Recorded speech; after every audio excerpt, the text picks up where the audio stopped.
The night Clara Bennett handed back that crumpled dollar bill in the pouring rain, she had no idea she'd just humiliated a billionaire, or that he'd been testing her all along. What started as another brutal shift at Seattle's worst restaurant became the moment that would either destroy her life or save it. Because that rude stranger in the worn-out coat, he wasn't just any customer. And that single dollar wasn't just an insult. Stay until the end to see how one waitress proved that dignity costs more than money, and drop a comment with your city so I can see how far this story travels. Hit that like button. You won't regret it. The fluorescent lights in the Velvet Oaks kitchen had been flickering for 3 weeks, and nobody cared enough to fix them. Clara Bennett stood at the server station rolling silverware into paper napkins with hands that wouldn't stop shaking. Not from the cold, though February in Seattle could freeze your bones through your uniform, but from the number glowing on her phone screen. Final notice. Eviction proceedings. Begin March 1st. 5 days? She had 5 days to come up with $2,400, or she and her sister Emma would be sleeping in their decade-old Honda Civic. The car that barely started on good days and smelled permanently of French fries from the year Clara had worked at that burger joint on Pike Street. "Bennett, table 7 needs water." Marcus, no relation to any billionaire, just an assistant manager with a power complex and coffee breath, snapped his fingers at her from across the dining room. Clara shoved her phone into her apron pocket and grabbed the water pitcher, ignoring the way her stomach twisted itself into knots. The Velvet Oak restaurant had opened with ambitious dreams 15 years ago. Now it was a tired joke, the kind of place that survived on location alone. Close enough to the theater district to catch desperate pre-show diners who didn't read reviews. The carpet was burgundy to hide stains. The artwork was whatever came cheap from estate sales. The menu hadn't changed since 2019. Clara had been working here for 8 months. 8 months of grease burns and degrading comments from customers who thought a $20 entree bought them the right to treat servers like furniture. 8 months of watching Marcus hit on the younger waitresses while the owner, Mr. Patterson, spent more time at his vacation house in Tacoma than actually running the place. But the tips, when they came, kept the lights on in her apartment. Barely. She delivered water to table 7, smiled at the couple who didn't look up from their phones, and returned to her section near the kitchen. The dinner rush, such as it was, had started to thin out. Only a handful of tables remained occupied in the dimly lit dining room. That's when the door opened. The man who walked in looked like he'd been sleeping under an overpass. His trench coat, once probably expensive, now just worn, hung heavy with rain. His boots were scuffed, tracked mud across Mr. Patterson's precious entryway tile. His hair was wet and uncombed, hanging in dark strands across his forehead. He hadn't shaved in days. Clara watched Marcus's face shift through several expressions: disgust, annoyance, calculated cruelty. "Can I help you?" Marcus said, not moving from behind his podium, making it clear that help was the last thing this man would receive. "Table for 1. The stranger's voice was quiet, rough, tired. "I'm not sure we have anything available." "You have 12 empty tables." The man gestured at the near-vacant dining room. "I can count." Marcus's jaw tightened. Clara knew that look. That was Marcus deciding whether the confrontation was worth it or whether he'd rather torture this guy through passive-aggressive service. "Fine, but we close at 9. Marcus grabbed a single menu, didn't grab silverware, and walked toward the worst table in the restaurant, right by the kitchen door, where servers crashed through constantly, where the temperature fluctuated between too hot and freezing, where the busboy dumped dirty dishes. The stranger followed without complaint. Clara busied herself refilling salt shakers, but she watched. She'd developed a radar for trouble after years of restaurant work, and something about this whole situation felt wrong. Not dangerous wrong, just sad wrong. Marcus dropped the menu on the table and walked away without offering water. The man sat down slowly, like his bones hurt. He was younger than Clara had initially thought, maybe early 30s, but carrying the kind of exhaustion that aged people prematurely.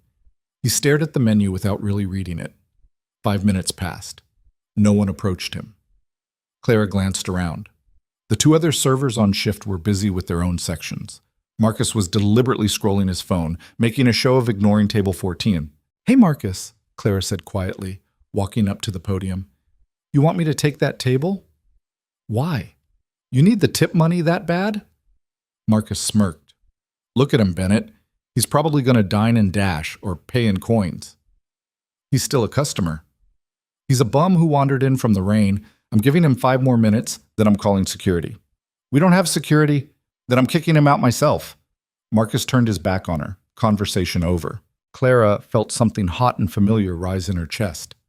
Anger, maybe. Or just exhaustion with cruelty masquerading as standards. She'd spent 8 months watching Marcus humiliate people for entertainment. Watched him make teenage girls cry over dropped trays. Watched him mock the elderly man who came in every Sunday and ordered the same soup. She grabbed a glass of water and silverware rolled in a napkin. "What are you doing?" Marcus hissed. "My job." Clara crossed the dining room before he could stop her. The man at table 14 was still staring at his menu, but she had the distinct impression he wasn't seeing any of the words. His hands, rough but with long fingers, rested on either side of the laminated pages. "Good evening." Clara set down the water and silverware, keeping her voice gentle. "I'm Clara. Can I get you started with anything?" The man looked up, and Clara caught her breath. His eyes were gray-blue, the color of Seattle sky before a storm. Intelligent eyes, hurt eyes. Eyes that seemed to catalog everything about her in half a second. Her worn uniform, her pulled-back hair, the exhaustion she tried to hide behind professionalism. "You're very kind," he said quietly. "Most people don't see me at all." There was something in the way he said it. Not self-pity, just observation. "Everyone deserves to be seen," Clara said. "Have you decided what you'd like, or do you need another minute? What do you recommend?" "Honestly?" She lowered her voice to a conspiratorial whisper. "The pot roast is the only thing our cook doesn't microwave. Everything else is, well, edible. Mostly." The ghost of a smile crossed his face. "Pot roast sounds good. Something to drink besides water?" "Coffee. Black." Clara wrote it down. "I'll get that started for you." She turned to leave, but his voice stopped her. "Why are you being nice to me?" Clara turned back, surprised. "Why wouldn't I be? Your manager over there has been staring daggers at you since you walked over here, and I'm—" He gestured at himself, at his wet coat and mud-stained boots. "Not exactly your typical customer." "You walked in during a rainstorm looking for a hot meal," Clara said. "That makes you exactly like every other customer. The coat doesn't matter." Something shifted in his expression. He studied her with renewed interest, like she'd just revealed something unexpected. "What's your name again?" "Clara." "Thank you, Clara." She smiled, genuine this time, and headed back toward the kitchen. Marcus intercepted her before she could put in the order. "What the hell do you think you're doing?" "Taking his order." "I told you he's not worth your time." "Then it's a good thing it's my time to waste." Clara pushed past him and clipped the order ticket to the line. "Pot roast, side of mashed potatoes, coffee, black." The cook, a 60-year-old Korean woman named Mrs. Kim, who had zero patience for Marcus, glanced at the ticket and then at Clara. "That guy at 14? Yeah. Marcus is going to write you up." "Probably." Mrs. Kim made a sound that might have been approval and started plating the pot roast. Clara poured the coffee, checked on her other tables, and tried to ignore the way Marcus kept glaring at her from across the dining room. When she brought the food to table 14, the man was looking out the rain-streaked window at the street beyond, watching people hurry past under umbrellas, their lives continuing in directions he couldn't follow. "Here you go." Clara set down the plate carefully. "Anything else I can get you?" "No, this is perfect." But he didn't start eating, not right away. He just stared at the food like he was working up the courage to take a bite. Clara had seen that look before, on people who weren't sure when their next meal might come, on people who'd learned not to trust kindness because it usually came with strings attached. She left him alone. Over the next 40 minutes, Clara watched from the periphery. The man ate slowly, methodically. He wasn't savoring the mediocre pot roast. It wasn't good enough to savor, but he wasn't rushing either. He drank 3 cups of coffee. He never pulled out a phone, never read anything, just sat in that terrible table by the kitchen door, existing in a bubble of quiet exhaustion. Other customers came and went. A theater couple argued about parking. 2 businessmen complained about portion sizes. A teenage girl sent back her salmon twice before leaving without eating. Normal night at the Velvet Oak. Around 8:30, the man at table 14 signaled for his check. Clara printed it out, placed it in the vinyl folder, and brought it over. "No rush," she said. "Take your time." He opened the folder, looked at the total, $23.50. For a long moment, he just stared at it. Is everything okay? Clara asked. Yes. Everything is... He pulled out his wallet. It was leather, worn smooth from years of use. Everything is fine. He placed exact cash in the folder. $23.50. Then he stood up, pulled his coat back on, and looked at Clara with those storm-gray eyes. Thank you for your kindness tonight. Of course. Stay dry out there. He nodded and walked toward the door. Clara picked up the folder, expecting maybe a few dollars on the table. Tips at the Velvet Oak were notoriously bad. There was no tip on the table. She opened the folder. Inside, under the cash, was a single $1 bill. Crumpled. Old. Like he'd found it in his pocket as an afterthought. Clara stared at it, felt something cold and familiar settle in her chest. Of course. Of course she'd spent the last hour being kind to someone, defending him against Marcus, giving him her best service, and this was the result. $1 on a $23 check. Behind her, she heard Marcus laughing. He'd been watching, waiting for this exact moment. Told you, Bennett. I told you he wasn't worth it. Marcus's voice carried across the dining room. The remaining customers looked up. $1! He tipped you $1! Clara's face burned. The other servers were staring. Mrs. Kim had come out of the kitchen to see what the commotion was about.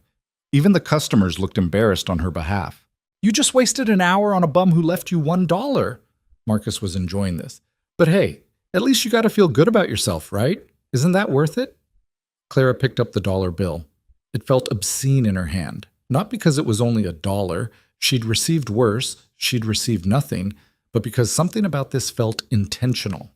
Felt like a test she'd failed without knowing she was being tested. Through the window, she could see the man in the trench coat walking away in the rain. Slow steps, tired shoulders, alone. And something in Clara just broke. Maybe it was the eviction notice burning a hole in her pocket. Maybe it was 8 months of Marcus's cruelty. Maybe it was just this one final indignity, this one last reminder that kindness was for suckers, and dignity was a luxury she couldn't afford. Or maybe it was simpler than that. Maybe she was just tired of being treated like she was worthless. Clara grabbed the dollar bill and ran. Bennett! What the hell? Bennett! She didn't stop, didn't grab her coat, didn't think about consequences. She just pushed through the front door into the freezing rain and ran down the sidewalk, her uniform soaking through immediately, her shoes splashing through puddles. Wait, sir, wait!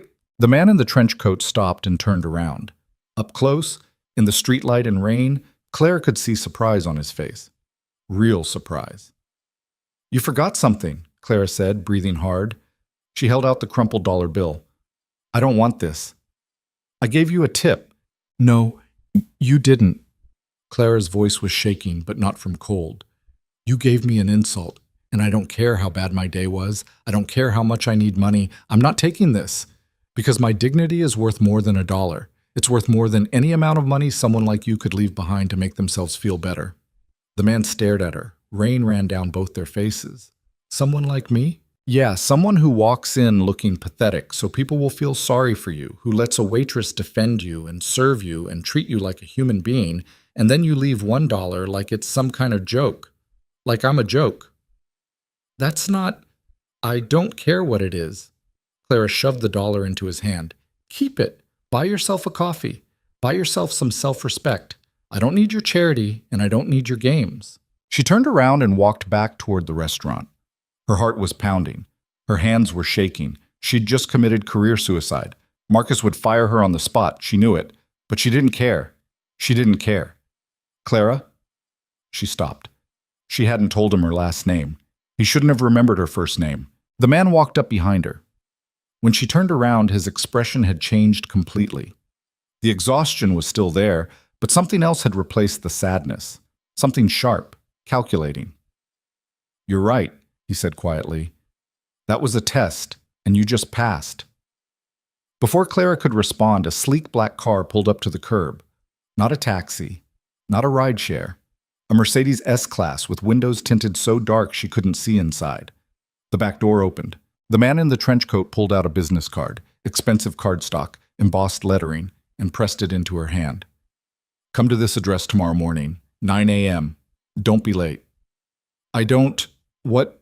You said your dignity was worth more than money. Those gray-blue eyes held hers. Let's see if that's true. He climbed into the Mercedes. The door closed. The car pulled away into the rain, leaving Clara standing alone on the sidewalk, soaking wet, holding a business card she couldn't read in the dark. Behind her, the Velvet Oak's front door opened. "Bennett!" Marcus stood in the doorway, his face purple with rage. "You just assaulted a customer. You chased him down the street. He grabbed me," Clara lied, her voice flat. "I was returning his property." "Bullshit! I saw the whole thing." Marcus crossed his arms. "You're done. You're fired. Clean out your locker and get out." Clara looked at him, at his smug face and cheap tie and the power he wielded over minimum wage workers because it was the only power he'd ever have. "Fine." "Fine?" Marcus blinked. "That's it? No begging? No crying? You want me to beg?" "I want you to understand what you just threw away. Good luck finding another job in this city after I tell everyone what you did." Clara walked past him into the restaurant. Her locker was in the back, past the kitchen, in a hallway that smelled like mildew and broken dreams. She had one extra shirt, a pack of tampons, and a photo of her and Emma from last Christmas. She packed it all into her purse. Mrs. Kim appeared in the hallway, wiping her hands on her apron. "You okay?" "I've been better." "That was brave. Stupid, but brave." Mrs. Kim pulled something from her pocket, 2 20s. "I've been saving this to give you. Consider it a severance package." Clara's eyes burned. "Mrs. Kim, I can't." "Yes, you can. You're the only server in this dump who ever treated me like a person instead of a vending machine." She pressed the money into Clara's hand. "Go home. Take care of your sister. Something better will come along." Clara hugged her, quick and fierce. Then she left through the back door, avoiding the dining room entirely. The rain had slowed to a drizzle. Clara stood under the flickering streetlight in the alley and finally looked at the business card. Callaway Global Holdings. Ethan Callaway, CEO. Private number 2-065550147. Below that, an address in Madison Park. The kind of address that came with views and gates and security. Clara turned the card over, written in neat handwriting on the back. 9 a.m. Don't disappoint me. She walked to her car in a daze, climbed into the Honda Civic that smelled like old fries and started the engine on the third try. She sat there for a long moment, shivering in her wet uniform, staring at the embossed business card. Ethan Callaway. The name sounded familiar, important, like something she should know but couldn't quite place. She pulled out her phone, Googled the name. The first result was a Forbes article from 6 months ago. Billionaire CEO Ethan. Callaway takes over Callaway. Global following wife's tragic death. Below that, a photo. Clara's phone nearly slipped from her wet hands. The man in the photo was clean-shaven, wearing a suit that probably cost more than her car. His hair was styled. His expression was professional, cold, completely controlled. But the eyes were the same. Storm gray, exhausted, hurt. The man who'd left her a $1 tip wasn't a bum. He was one of the richest men in Seattle, and he wanted to see her tomorrow morning at 9 a.m. Clara sat in her car, rain drumming on the roof, and started to laugh. It was either that or cry, and she'd already cried too much this month. She laughed until her sides hurt, until the absurdity of the entire night overwhelmed everything else. She'd just thrown a dollar bill at a billionaire and told him to buy some self-respect. She'd just gotten fired for defending her dignity to a man who could probably buy the entire restaurant with his pocket change. And now she had an appointment she couldn't miss, and no idea what would happen when she showed up. Clara looked down at the eviction notice still glowing on her phone screen. Final notice, eviction proceedings. Begin March 1st, 5 days. She had 5 days and no job and $40 from Mrs. Kim and a mysterious appointment with a billionaire who'd tested her for reasons she couldn't begin to understand. Clara put the car in drive and headed home through the rain-slicked streets of Seattle, the business card resting on the passenger seat beside her. She had no idea what tomorrow would bring, but she knew one thing with absolute certainty. Her life had just changed forever. And there was no going back. Clara didn't sleep. She sat on the lumpy futon in the apartment she shared with Emma, staring at Ethan Calloway's business card until the words blurred together. The radiator clanked and hissed in the corner, providing just enough heat to keep the place from freezing, but not enough to actually be comfortable. Outside, Seattle's rain had finally stopped, leaving behind that particular 3 a.m. silence that felt like the world holding its breath. Emma was asleep in the bedroom, the only actual bedroom in their Studio Plus setup, curled under 3 blankets because the heat barely reached that corner. She had class at 10, marketing degree, junior year, drowning in student loans, but still convinced that education was the way out of the cycle their parents had left them in. Their parents. Clara tried not to think about them much. Dad had disappeared when Emma was 6. Mom had tried her best until the cancer took her 4 years ago, leaving Clara, then 26, with a teenage sister, medical debt, and a profound understanding that the universe didn't give a damn about fairness. Clara looked at her phone. The Forbes article was still open. Ethan Calloway, 32, assumed full control of Calloway Global Holdings following the sudden death of his wife, Elizabeth Calloway, in a car accident last year. The company, valued at $4.2 billion, operates in real estate development, tech investment, and sustainable infrastructure. Sources close to the family report that Calloway has become increasingly reclusive since the tragedy, rarely appearing at public events and delegating most operational decisions to his executive team. There was a photo of Elizabeth, blonde, elegant, smiling at some charity function. The kind of woman who probably never ate at places like the Velvet Oak, never worried about eviction notices, never got yelled at by managers with bad breath. And now she was dead, and her husband was wandering into failing restaurants in disguise, testing waitresses for God knew what reason. Clara's phone buzzed. A text from an unknown number. Car will pick you up at 8:30 a.m. Be ready. Her heart kicked into overdrive. She typed back, "Who is this?" The response came immediately. "Don't be late." Clara set the phone down with shaking hands. This was insane. This was absolutely insane. She should ignore the whole thing, sleep until noon, then spend the day job hunting like a rational person who'd just been fired. Except she had 5 days until eviction and $40 for Mrs. Kim.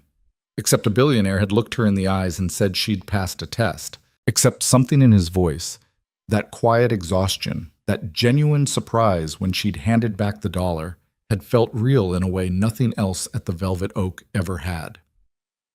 At 7 a.m., Clara gave up on sleep entirely. She showered in the bathroom with the cracked tile and missing grout, dried her hair as best she could with their dying blow-dryer, and stared at her closet with mounting panic. What did you wear to meet a billionaire? She owned exactly 3 outfits that weren't restaurant uniforms or pajamas. A black dress from Emma's high school graduation, jeans and a decent sweater, slacks and a blouse she'd bought for job interviews 3 years ago. The slacks it was. Emma stumbled out of the bedroom at 7:30, hair sticking up, mascara smudged from yesterday. "Why are you dressed?" she mumbled, heading straight for the coffee maker. "I have a meeting." "What kind of meeting? You got fired." "I know I got fired. This is something else." Emma turned around, suddenly more alert. "What kind of something else?" Clara hesitated. "How did you explain this without sounding completely unhinged?" "A customer from the restaurant offered me a job opportunity." "What restaurant customer offers job opportunities? Was he a recruiter or something?" "Or something." "Clara," Emma crossed her arms. "What's going on?" "I don't know yet, but I need you to trust me, okay? I'll text you later." "This is sketchy as hell." "I know. If you get murdered, I'm going to be so pissed at you." "Fair enough." Emma poured coffee into 2 mugs and handed one to Clara. They stood in the tiny kitchen, drinking in silence, the way they had every morning for the past 4 years. Sisters who'd become each other's entire support system through sheer necessity. Clara said quietly, "if this goes well, if this turns into something real, we might actually make rent." Emma's expression shifted. "How much does this opportunity pay?" "I have no idea, but the guy who offered it can afford to find out." At 8:25, Clara stood on the sidewalk outside their building, clutching her purse and trying not to throw up from nerves. The morning was cold and gray, typical Seattle February. A few people walked past on their way to actual jobs with actual security. At exactly 8:30, a black Mercedes pulled up to the curb. the same car from last night. The driver, a man in his 50s with silver hair and a professional demeanor, got out and opened the back door. Miss Bennett? Clara's mouth went dry.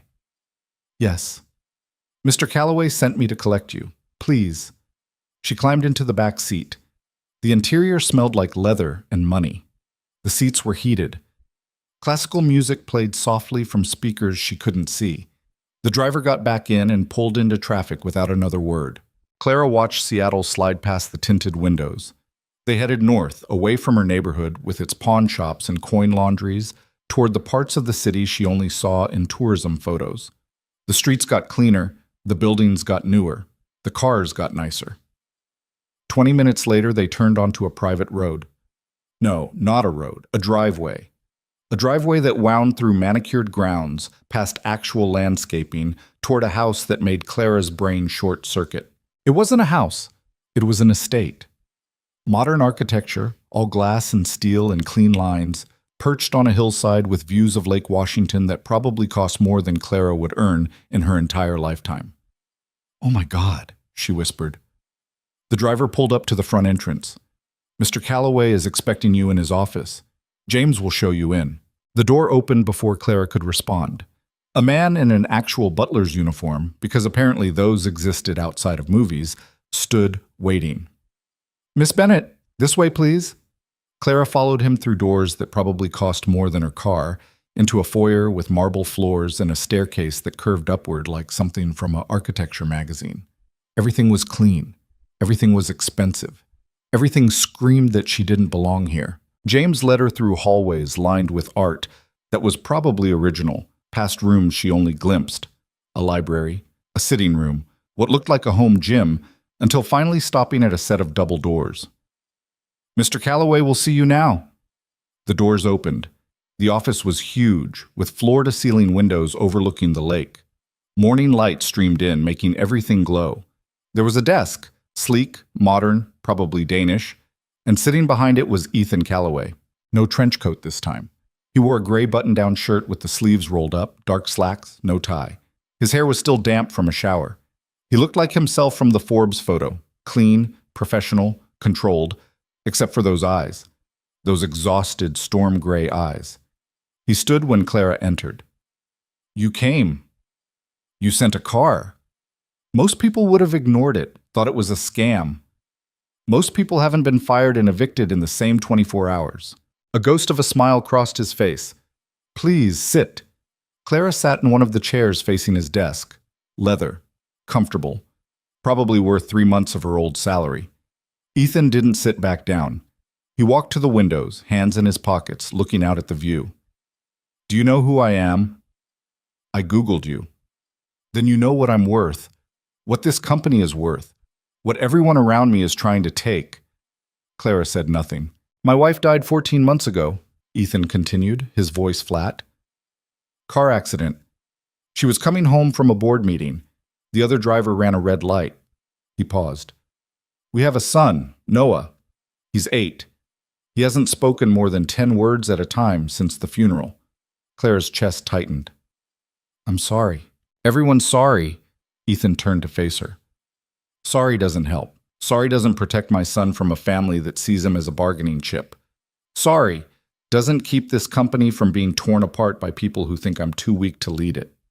"Then why am I here?" "Because last night you did something no one else has done in over a year." "I threw money at you. You chose your dignity over a tip." Ethan walked back to his desk, leaned against it. "Do you understand how rare that is? I've spent 14 months surrounded by people who smile to my face and plot behind my back, board members who want me to step down, siblings who think they deserve my wife's shares, employees who kiss my ass because they're terrified of being fired." His jaw tightened. "I needed to know if genuine people still existed, if kindness without an agenda was still possible. So you tested me." "Yes." "That's manipulative. It's survival." Ethan's eyes held hers. "My brother Marcus is trying to force a board vote to remove me as CEO. My sister Evelyn is leaking stories to the press about my mental state. I have investors questioning my leadership and competitors circling like sharks. I need someone I can trust, someone who isn't already corrupted by this world." Clara laughed. Actually laughed. You don't know me. I could be the worst person on the planet. You gave up a tip to preserve your self-respect while facing eviction. That tells me everything I need to know. It tells you I'm stubborn and probably stupid. It tells me you have principles. Ethan pulled a folder from his desk drawer and slid it across to her. I'm offering you a position as my executive assistant and personal advisor. Salary is $180,000 annually, plus benefits, plus housing if you need it. Claire's brain stopped working. $180,000? Is that acceptable? That's more than I've made in the last 5 years combined. Then it should cover your rent. She opened the folder. Inside was a contract, professionally printed with her name already filled in. The salary was real. The benefits were insane. Health insurance, dental, vision, 401k matching, stock options. What's the catch? Claire asked. The catch is that everyone in my life will hate you. My family will try to destroy you. The media will dig into your past. You'll be working 70-hour weeks. You'll be dealing with people who think you're beneath them. And if you fail, you'll lose everything. Sounds delightful. Ethan's expression didn't change. I'm not offering you an easy job, Clara. I'm offering you a chance to prove that you're as strong as I think you are. To prove that integrity still matters in a world that's forgotten what the word means. Clara stared at the contract, at the number that could change her life. Emma's life. Could pay off debts, cover tuition, buy them actual furniture instead of futon couches from Goodwill. But there was something else there too. Something in the way Ethan was looking at her. Not like a billionaire hiring staff, but like a drowning man reaching for anything solid. Why me? She asked. Really, you could hire anyone, people with degrees, experience, connections. I don't need degrees, I need loyalty. I need someone who understands what it's like to fight for survival. Ethan's voice was quiet. I need someone who looks at money as a tool, not a goal. Someone who'll tell me the truth even when it's uncomfortable. Can you do that?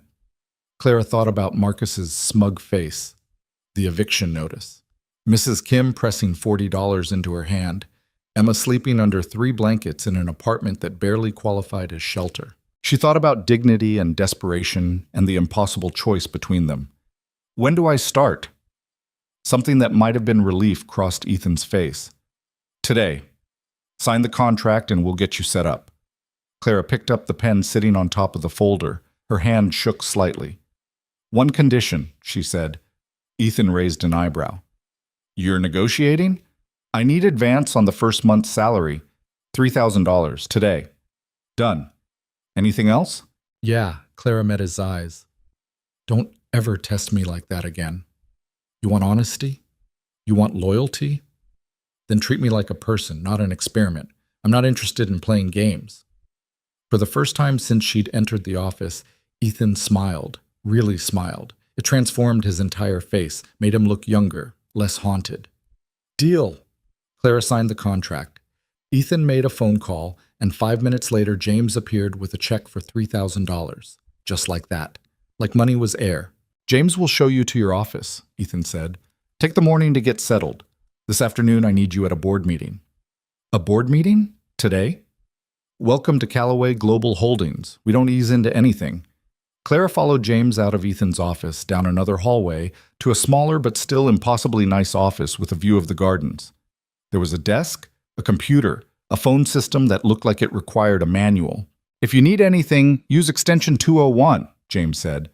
That reaches the main house staff. Extension 202 is Mr. Callaway's direct line. Don't abuse it. I won't. James left. Clara stood alone in her new office, holding a check for $3,000, trying to process the fact that her life had just shifted completely off its axis. She called Emma. Did you get murdered? Emma answered. No, I got hired. Hired for what? Executive assistant to a billionaire. Silence. Then, what the hell are you talking about? Clara explained. Not everything, not the test, not the $1 bill, but enough. The job offer, the salary, the fact that they could actually pay rent now. This is insane, Emma said. This is absolutely insane. I know. You're sure this is legal? Like, you're not about to become a drug mule or something? Pretty sure billionaire CEOs don't need drug mules. I'm Googling him right now. A pause. Oh my God, Clara. Oh my God. This guy he's actually famous. He's on the Forbes list. His wife died. I know, I read the articles. And he just hired you out of nowhere? Apparently. I'm coming over there. You have class. Screw class. I need to see this place. I need to make sure you're not having a mental breakdown. Em, I'm fine. I'll be home tonight. We can talk then. After she hung up, Clara sat at her new desk and tried to slow her racing heart. Through the window, she could see gardeners working on the grounds. Actual gardeners, with actual tools and actual knowledge of how to keep plants alive. A knock on the door made her jump. A woman entered without waiting for an invitation. She was probably 40, blonde, wearing a designer suit that probably cost more than Clara's entire wardrobe. Her smile was sharp and didn't reach her eyes. You must be the new assistant, she said. I'm Evelyn Calloway, Ethan's sister. Clara stood. Clara Bennett. Nice to meet you. Is it? Evelyn walked around the office like she owned it. I have to say, I'm curious. What exactly are your qualifications for this position? I'm good at my job. And what job is that? According to my research, you were a waitress at a failing restaurant until last night. So the knives were out already. That's correct, Clara said evenly. And now you're my brother's executive assistant. Quite the promotion. Evelyn's smile got sharper. Tell me, Miss Bennett, are you sleeping with him? Clara felt heat rise in her face. No. Not yet, you mean? Not ever. I'm here to do a job. Of course you are. Evelyn moved closer. Let me give you some advice. My brother is vulnerable right now. Grieving. Not thinking clearly. He's made poor decisions before, and this, hiring someone with no experience, no education, no connections, is just the latest example. Whatever you think you're going to accomplish here, you won't. This family eats people like you for breakfast. Thanks for the warning. It's not a warning, it's a promise. Evelyn headed for the door, then paused. Oh, and the board meeting this afternoon? Try not to embarrass yourself. These are serious people having serious conversations. Don't speak unless spoken to. She left. Clara sat back down, hands shaking with anger. So that's how it was going to be. Ethan hadn't exaggerated. His family really did hate outsiders. The morning passed in a blur. Clara spent it trying to figure out the computer system, reading through files James had left for her about company operations, and generally feeling like she'd jumped into the deep end without learning to swim. At noon, James appeared with lunch on a tray. Actual lunch. Not microwaved leftovers or vending machine snacks, but a salad with grilled chicken, fresh bread, fruit. Mr. Calloway requests your presence in his office at 1:30, James said. The board meeting begins at 2. Clara ate lunch at her desk, watching rain start to fall outside. The gardens looked beautiful in the rain. Everything here looked beautiful. It was like stepping into a different universe where problems didn't exist and money solved everything. Except money didn't solve everything. Ethan's wife was still dead. His son still didn't speak. His family still wanted to destroy him. At 1:30, Clara walked back to Ethan's office. He was on the phone when she entered, speaking in rapid-fire sentences about quarterly projections and investor confidence. He gestured for her to sit. When he hung up, he looked tired again. The brief smile from this morning had disappeared. Ready for the firing squad? He asked. Is that what board meetings are like?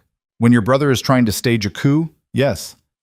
Ethan stood, grabbed a jacket from the back of his chair.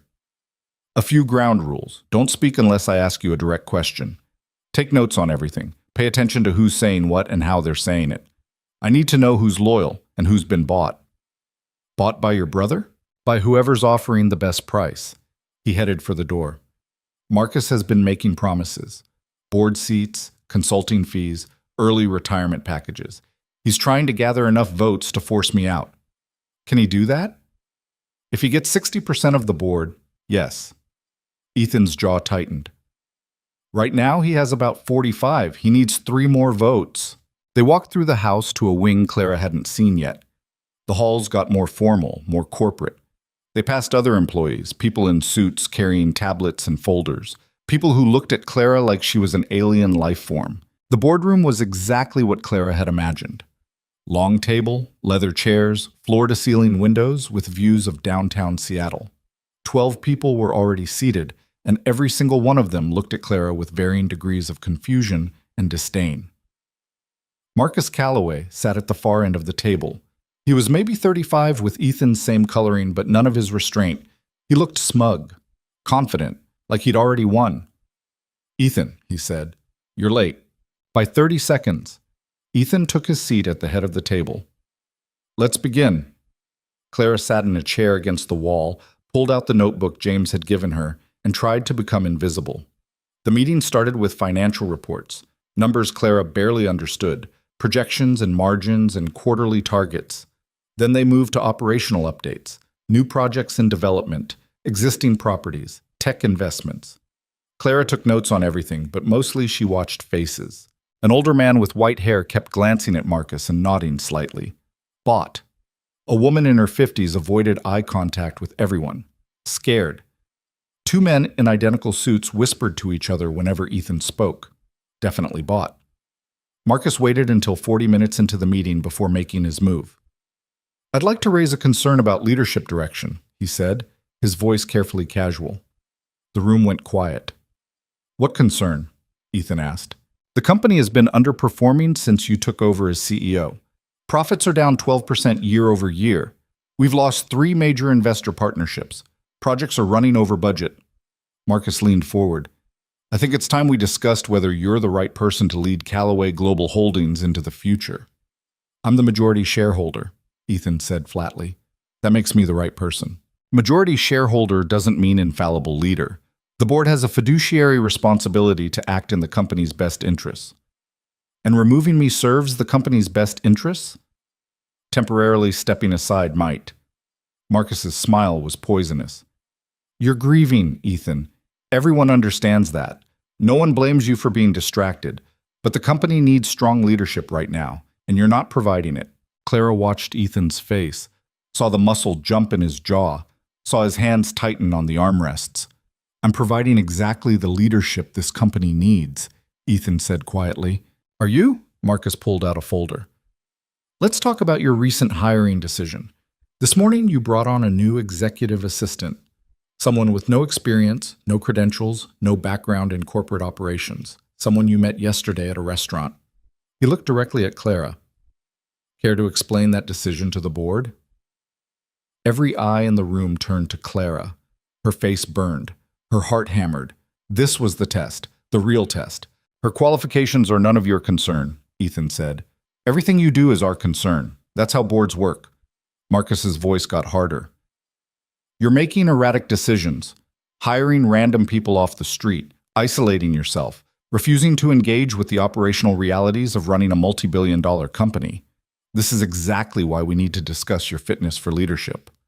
"I'm perfectly fit." "Then prove it." Marcus slid a document across the table. "I'm calling for a vote of no confidence. If the board agrees that you're not capable of leading effectively, you'll step down as CEO and transition to a purely advisory role. I'll assume operational control until we can conduct a proper search for permanent leadership." The room erupted. People talking over each other, voices raised, alliances suddenly visible. Clara stopped taking notes. She couldn't look away from Ethan's face. He wasn't surprised. He'd known this was coming. That's why he'd hired her. That's why he'd needed someone he could trust. "You don't have the votes," Ethan said calmly. "Don't I?" Marcus looked around the table. "Show of hands. Who believes Ethan should step down as CEO?" 4 hands went up immediately. The white-haired man. The 2 identical suit guys. A younger woman Clara hadn't noticed before. 4 votes. Marcus needed 7 for 60%. No other hands moved. 4 votes, Ethan said. Not even close. This was just a preliminary measure. Marcus's confidence didn't crack. The real vote happens in 2 weeks, and by then, people will have had time to consider what's best for the company instead of what's best for your ego. He stood. The 4 who'd voted with him stood too. They left the boardroom together, a united front. The remaining board members sat in uncomfortable silence. Finally, the scared-looking woman spoke. "Ethan, you know we support you, but Marcus isn't wrong about everything. The numbers are concerning, and this," she gestured vaguely at Clara, "doesn't help with optics. Optics don't run companies. Strategy does. Strategy requires focus, and you seem Distracted. Ethan's voice went cold. My wife died. I'm raising a grieving 8-year-old, and I'm still hitting every target this company needs to hit. If that's distracted, I'd hate to see what you consider focused. The woman flinched. I didn't mean... Meeting adjourned. Ethan stood. I'll see you all in 2 weeks. They filed out quickly, avoiding eye contact. When the room was empty except for Ethan and Clara, he walked to the windows and stood there, hands in pockets, shoulders tight. Clara didn't know what to say. Didn't know if she should say anything. That went better than expected, Ethan finally said. Better? He only got 4 votes. I was expecting 5. He turned around. In 2 weeks, he'll have 7, maybe 8. People are scared. They think I'm weak. They think grief has made me incompetent. Has it? The question came out before Clara could stop it. Ethan stared at her, then unexpectedly he laughed. You really don't know how to play politics, do you? You hired me for honesty. Is grief making you incompetent? No, but it's making me tired, making me wonder if any of this matters. He walked back to the table, braced his hands on it. My wife built half of this company. She was the one with vision, with drive. I just executed. And now she's gone, and I'm trying to keep everything running while everyone around me waits for me to fail so they can pick the bones clean. Clara stood, walked over to where he was standing. You're not going to fail, she said. You don't know that. Yes, I do. Because you're standing here instead of giving up. Because you hired me instead of hiding. Because you're still fighting, even though it would be easier to walk away. Clara met his eyes. Grief doesn't make you weak. Survival makes you strong. For a long moment, Ethan just looked at her. Really looked at her, the way he had in the restaurant. Like he was seeing something he hadn't expected to find. I hope you're right, he said quietly. A small voice from the doorway made them both turn. Dad? A little boy stood there, maybe 8 years old, with Ethan's dark hair and gray eyes. He wore jeans and a Star Wars t-shirt. He looked small and lost and terrified. Noah! Ethan's entire demeanor changed, softened. What's wrong, buddy? Bad dream. The boy's voice was barely a whisper. Come here. Noah ran to his father. Ethan picked him up, this tiny kid who seemed too fragile for the world, and held him close. Clara's heart cracked open. This is Clara, Ethan said gently. She's going to be working here now. Clara, this is Noah. Noah peeked at her from his father's shoulder. His eyes were red from crying. Hi, Noah, Clara said softly.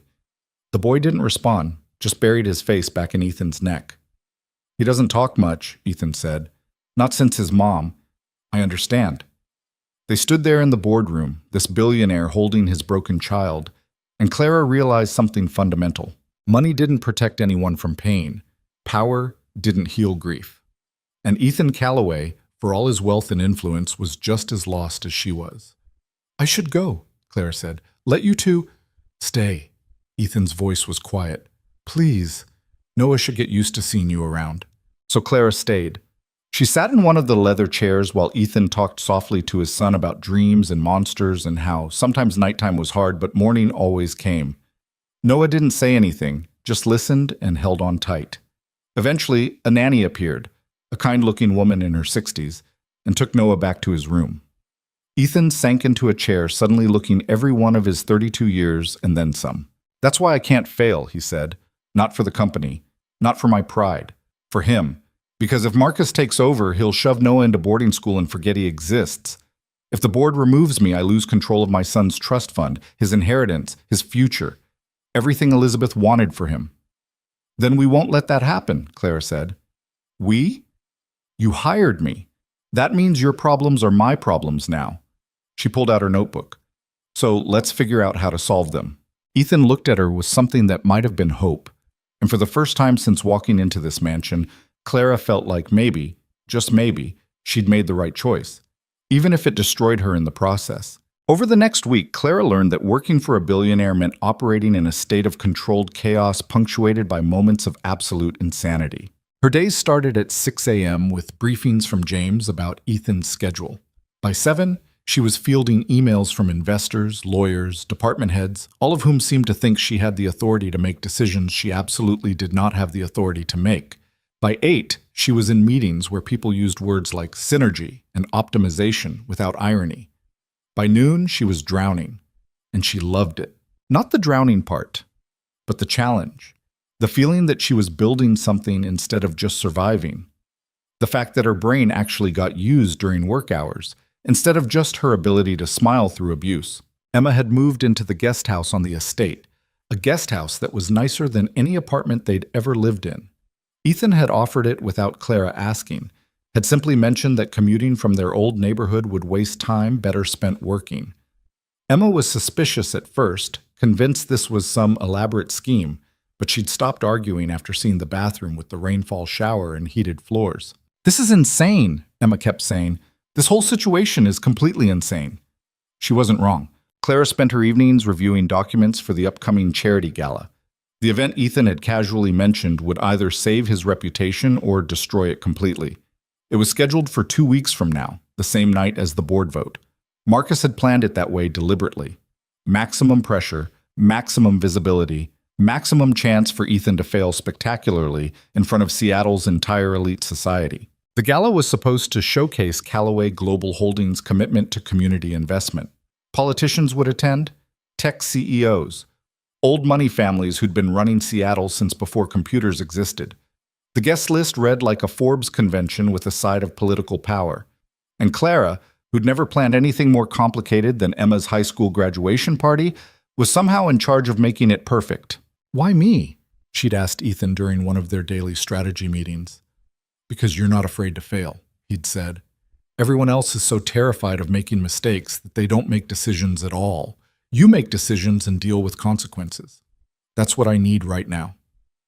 That's a very generous way of saying I don't know enough to be scared. Maybe, but fear is what Marcus is counting on. He thinks putting you in charge will expose you as incompetent and prove I'm making reckless choices.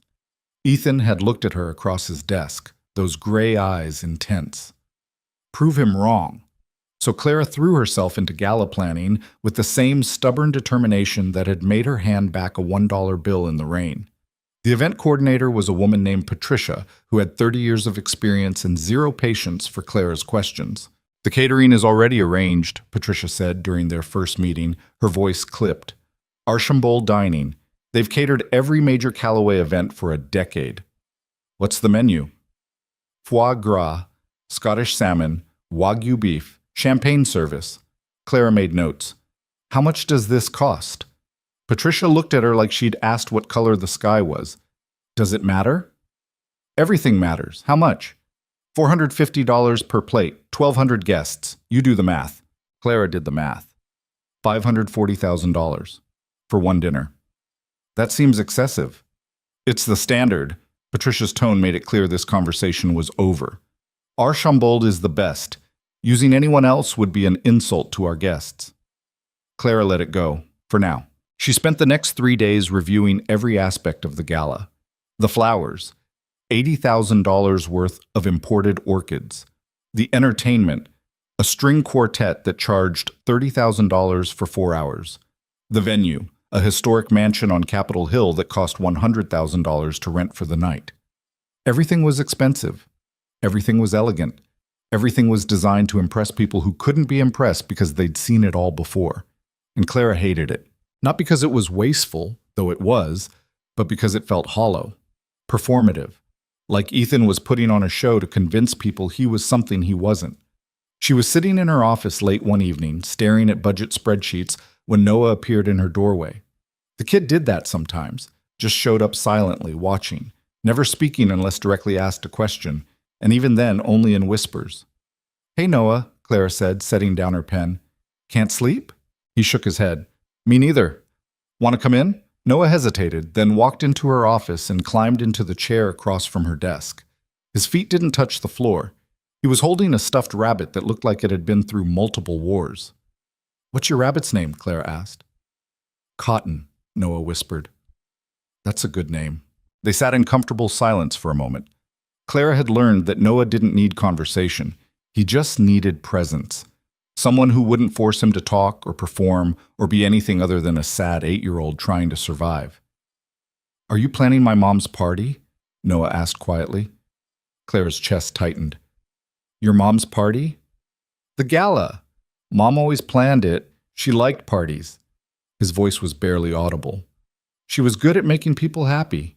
Clara came around the desk and knelt in front of Noah's chair, putting herself at his eye level. I'm not trying to replace your mom, she said gently. Nobody could do that. I'm just trying to help your dad with the event. Is that okay? Noah looked at her with those devastating gray eyes. Dad's sad all the time now. I know. Are you going to make him happy? I'm going to try to help him. That's the best I can do. Noah seemed to consider this. Then he slid off the chair and walked out without another word, clutching cotton. Clara stayed kneeling on the floor, feeling the weight of expectation she hadn't signed up for. She wasn't just planning an event. She was trying to hold together a family that had fractured into pieces. The next morning, Patricia called an emergency meeting. We have a problem, she said, her face pale. Archambault canceled. Clara's stomach dropped. What? They called this morning, said they're overbooked, and can't accommodate our event. They're refunding the deposit. That's impossible. We booked them 6 months ago. Nevertheless, they've canceled. Patricia looked genuinely panicked. I've called every other high-end caterer in Seattle. Everyone's either booked or suddenly unavailable. It's like someone's paying them to refuse us. Clara's mind raced. Marcus. This had Marcus written all over it. How much time do we have? The gala is in 9 days. 9 days to find catering for 1,200 people. Patricia's hand shook. This is a disaster. We need to postpone. We can't postpone. The invitations are sent, the venue is booked, and postponing makes Ethan look weak. Then what do you suggest? We can't serve 1,200 people without a caterer. Clara thought about the velvet oak, about Mrs. Kim cooking pot roast in a kitchen with flickering lights, about the dozens of struggling restaurants she'd worked at over the years, places with talented chefs and no money for marketing, places that served real food to real people instead of pretentious tiny portions on oversized plates. We don't need Archambault, Clara said slowly. Excuse me? We don't need expensive caterers. We need good food and authentic stories. The idea was forming as she spoke. What if instead of one elite catering company, we hired 20 local restaurants? Small places, immigrant-owned, chef-driven, places that need the exposure and would kill for an opportunity like this. Patricia stared at her like she'd suggested serving hot dogs from a cart. You want to serve our elite guests food from food trucks? No. I want to serve them food from talented chefs who actually care about cooking instead of caterers who charge $450 a plate for reheated salmon. Clara pulled out her laptop. Think about the optics. Callaway Global Holdings supporting local businesses, investing in community, giving opportunities to people who deserve them. That's a better story than flying in foie gras from France. It's also completely insane. Maybe, but it's our only option. Clara stood. I need a list of every available commercial kitchen in the city and contact information for restaurant owners who might be interested. Can you get me that? Patricia looked like she wanted to argue, but something in Clara's expression stopped her. I'll have it by this afternoon, she said quietly. But if this fails, I'll take full responsibility. After Patricia left, Clara went to find Ethan. He was in his study with Noah, helping the kid with homework. It was one of the few times Clara had seen him actually relaxed, focused on something other than board votes and hostile takeovers. Can I talk to you? Clara asked from the doorway. Ethan looked up, saw her expression. Noah, go ask Mrs. Chen for a snack, okay? Noah gathered his books and left, giving Clara a small wave on his way out. What happened? Ethan asked. Clara explained. The canceled catering, the blocked alternatives, her plan to use local restaurants instead. Ethan listened without interrupting, his face unreadable. When she finished, he was quiet for a long moment. That's a huge risk, he finally said. I know. If the food is bad, if the service is unprofessional, if anything goes wrong, the entire city will crucify us. I know that too. Marcus is probably behind the cancellation. He's trying to sabotage the event, make me look incompetent in front of everyone who matters. So we don't give him what he expects. We give him something better. Clara leaned against the desk. Your guests expect luxury and exclusivity. They've been to 1,000 events just like this one. But if we give them something real, food with actual flavor, Stories about the people cooking it, a genuine connection to the community that's memorable, that's different. Or it's a complete disaster that hands Marcus exactly what he wants. Maybe, but doing nothing guarantees failure. At least this way we're trying something. Ethan studied her face. You really believe this will work? I believe it's better than giving up. He smiled slightly. You sound like Elizabeth. She always said the biggest risk was playing it safe. It was the first time he'd mentioned his wife without his voice going flat. Clara took that as a good sign. So I can move forward with this? On one condition, I want to be involved. Not just signing checks, actually helping. Elizabeth loved these events because she got to meet people, hear their stories. I want to do that too. Done. Over the next week, Claire worked harder than she'd ever worked in her life. She visited 43 restaurants, met with chefs from Vietnam, Ethiopia, Mexico, India, Korea, tasted food that made her cry it was so good, heard stories about immigration, about building businesses from nothing, about dreams deferred and hopes kept alive through cooking. She hired 20 restaurants, gave each one a budget and creative freedom, told them to make their best dishes, the food that meant something to them, not what they thought rich people wanted to eat. Ethan came with her to half the meetings. Clara watched him transform during those visits, watched him ask questions and listen to answers and actually engage with people instead of just performing for them. Watched him taste a grandmother's tamales in a tiny kitchen in South Park and declare them the best thing he'd eaten in years. Noah came to a few meetings too. The kid was shy around strangers, but something about being in restaurant kitchens seemed to calm him. Maybe because kitchens were warm and busy and full of life. Maybe because nobody expected him to talk, just to taste and enjoy. At one Vietnamese restaurant in the International District, the owner, a woman named Lynn who'd fled Saigon in 1975, gave Noah a bowl of pho and told him it was magic soup that made sad people feel better. Noah ate 3 bowls. Meanwhile, Evelyn and Marcus were circling like sharks. I hear you're planning to serve our guests peasant food, Evelyn said one afternoon, cornering Clara outside the estate. How very democratic of you. It's called authentic cuisine, Clara replied. It's called desperation, and everyone's going to see through it. Evelyn's smile was venomous. You're not clever, Miss Bennett. You're just a waitress playing dress-up in my sister-in-law's world, and when this gala collapses, and it will collapse, Ethan will finally see you for what you are. A mistake. If I'm such a mistake, why do you care so much? Because you're influencing my brother to make ridiculous decisions. Because you're giving him false hope that he can survive without our help. And because when he fails, Noah suffers. That's what you don't understand. This isn't just about corporate politics. It's about that little boy's future. Then maybe you should spend less time trying to destroy your brother and more time actually caring about your nephew. Evelyn's face went cold. Be very careful, Miss Bennett. You don't know what you're dealing with. She walked away, heels clicking on the marble floors. Clara stood there shaking with anger and adrenaline. She'd never been good at playing political games, at smiling through veiled threats. She was a fighter, not a diplomat. That evening, she found Ethan in Noah's room, reading bedtime stories. The kid was already asleep, curled under dinosaur print blankets, breathing softly. Ethan looked up when Clara appeared in the doorway. He had a good day, Ethan whispered. Talked about the pho. Said it was the best thing he'd tasted since his mom made him chicken soup last year. That's progress. Yeah. Ethan carefully extracted himself from Noah's bed, turned on the nightlight, and followed Clara into the hallway. What's wrong? You look upset. Clara told him about the conversation with Evelyn. Ethan's expression hardened. She threatened you? Not directly, just reminded me that I don't belong here. That's bullshit, is it? Ethan, I've been here 2 weeks. Your sister's been part of this family her whole life. Your brother's been working in this company for a decade. And I'm a waitress who got fired for chasing a customer into the rain. Maybe Evelyn's right. Maybe I'm in over my head. Ethan walked to the window overlooking the grounds. Outside, the gardens were lit with subtle landscape lighting. Everything perfect and controlled. You want to know why Elizabeth loved the gala? He said quietly. It wasn't about the money or the prestige. It was about using our position to actually help people.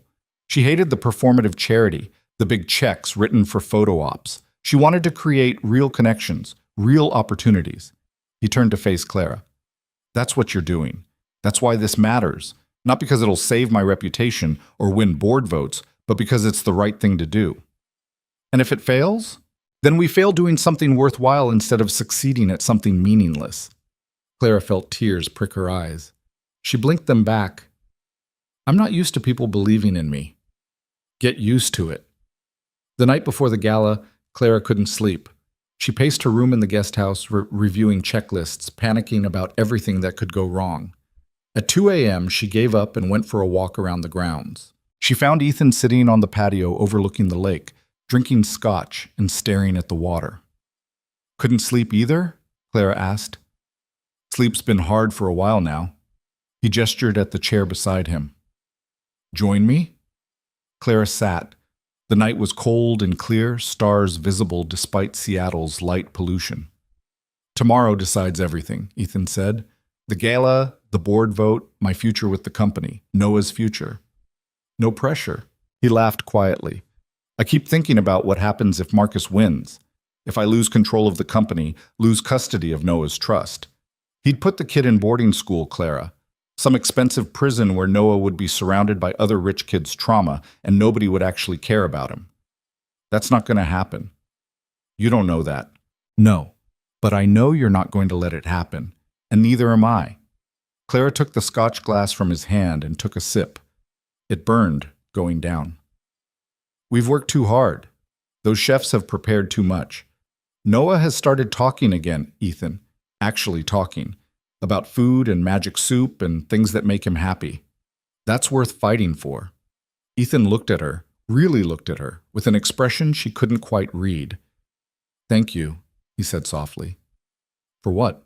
For caring, for trying, for being exactly what this family needed without even knowing it. Something shifted in the air between them, something electric and terrifying and completely inappropriate given their employer-employee relationship. Clara stood quickly. I should get some sleep. Big day tomorrow. Clara. Good night, Ethan. She walked back to the guest house before he could say anything else, her heart hammering in her chest. This was dangerous. This whole situation was dangerous. She couldn't afford to develop feelings for her boss, for a billionaire widower with a traumatized son and a family trying to destroy him. But as she lay in bed staring at the ceiling, she knew it was already too late. She cared. About Ethan. About Noah. About this broken family trying to rebuild itself. And caring made everything infinitely more complicated. The morning of the gala arrived with perfect Seattle weather, cold, gray, and threatening rain. Clara was up at 5, coordinating with 20 different restaurant teams, making sure deliveries were on schedule, that the venue setup was progressing, that every single detail was accounted for. Patricia had transformed from skeptic to cautious believer over the past week. She'd seen the food, met the chefs, understood what Clara was trying to accomplish. I'll admit I was wrong about this, Patricia said during their final walkthrough of the venue. If it works, it'll be extraordinary. And if it doesn't, then we'll all be looking for new jobs Monday morning. The venue was a mansion from the 1920s, all ornate woodwork and crystal chandeliers. Instead of hiding the building's character under generic luxury decor, Clara had worked with the restaurants to create intimate food stations throughout the different rooms. Each station featured a chef, their story displayed on elegant cards, their food served with pride instead of pretension. By 4 p.m., everything was in place. The flowers, locally sourced wildflowers instead of imported orchids, added color without overwhelming the space. The string quartet had been replaced with a jazz trio that actually had personality. The whole event felt warm, lived in, real. Claire went back to the estate to change. Emma had helped her pick out a dress, simple black, elegant without being showy, appropriate for someone who worked for the host instead of being the host. You look terrified, Emma said, zipping up the back. I am terrified. You're also amazing. You built this whole thing from nothing in 9 days. That's insane. Or stupid. Sometimes those are the same thing. Emma hugged her. Go show those rich assholes what real food tastes like. Clara arrived at the venue at 6. Guests were already arriving, Seattle's elite in tuxedos and gowns, stepping out of town cars and looking around with expressions ranging from curiosity to confusion. This wasn't what they'd expected. Ethan stood at the entrance greeting people, looking devastating in a perfectly tailored tux, Noah was with him, also in a small tux, holding his father's hand and trying to be brave in front of strangers. Clara hung back, watching the crowd flow in. Politicians, tech CEOs, old money families. People who could make or break Ethan's reputation with a single comment. Marcus arrived with Evelyn, both of them scanning the venue like predators looking for weaknesses. Marcus caught Clara's eye and smiled. It wasn't a friendly smile. The dinner service began at 7. Clara watched from the sidelines as guests discovered the food stations, as they read the stories about the chefs, as they tasted pho and injera and mole and kimchi and dozens of other dishes they'd probably never experienced before. At first there was skepticism. These people were used to tiny portions of molecular gastronomy, not generous servings of actual food. But then something shifted. A tech CEO tried Lin's pho and declared it transcendent. A politician's wife had tears in her eyes after hearing the story of the Ethiopian restaurant owner who'd fled civil war. A group of investors gathered around the Mexican station, arguing about which sauce was better, getting genuinely invested in food instead of just consuming it. The room filled with energy, real energy. People weren't performing anymore. They were actually enjoying themselves. Clara found Ethan in the crowd. He was talking to a group of board members, and they were actually listening instead of plotting. He caught her eye across the room and smiled. Then Marcus found a microphone. "Can I have everyone's attention?" His voice cut through the conversations. "I'd like to say a few words about my brother and this wonderful event." The room went quiet. Clara's stomach dropped. "When Ethan first told us about his vision for tonight, I'll admit I was skeptical," Marcus continued, his smile venomous. "A charity gala featuring food from struggling local restaurants instead of our usual caterers? It seemed unconventional, but now that I'm here experiencing this event, I understand what he was trying to do." He paused for effect. He was trying to cover up his incompetence with sentimentality. He was trying to distract us from the fact that Callaway Global Holdings has lost 12% of its value under his leadership. He was trying to make us feel good about his poor decisions by wrapping them in a story about helping the community. Gasps rippled through the crowd. "And the sad thing is," Marcus went on, "it almost worked. The food is good. The stories are touching. But this isn't what this company needs. We need strong leadership, not emotional manipulation. We need someone who makes decisions based on logic, not grief." Clara saw Ethan's face go pale. "So I'm announcing tonight, in front of all of you, that the board will be voting tomorrow to remove Ethan as CEO of Callaway Global Holdings. And I'm confident we have the votes to succeed, because sometimes the kindest thing you can do for someone who's drowning is pull them out of the water before they drown everyone around them." The room erupted in chaos. People talking, arguing, looking between Marcus and Ethan with expressions of shock and calculation. Clara didn't think.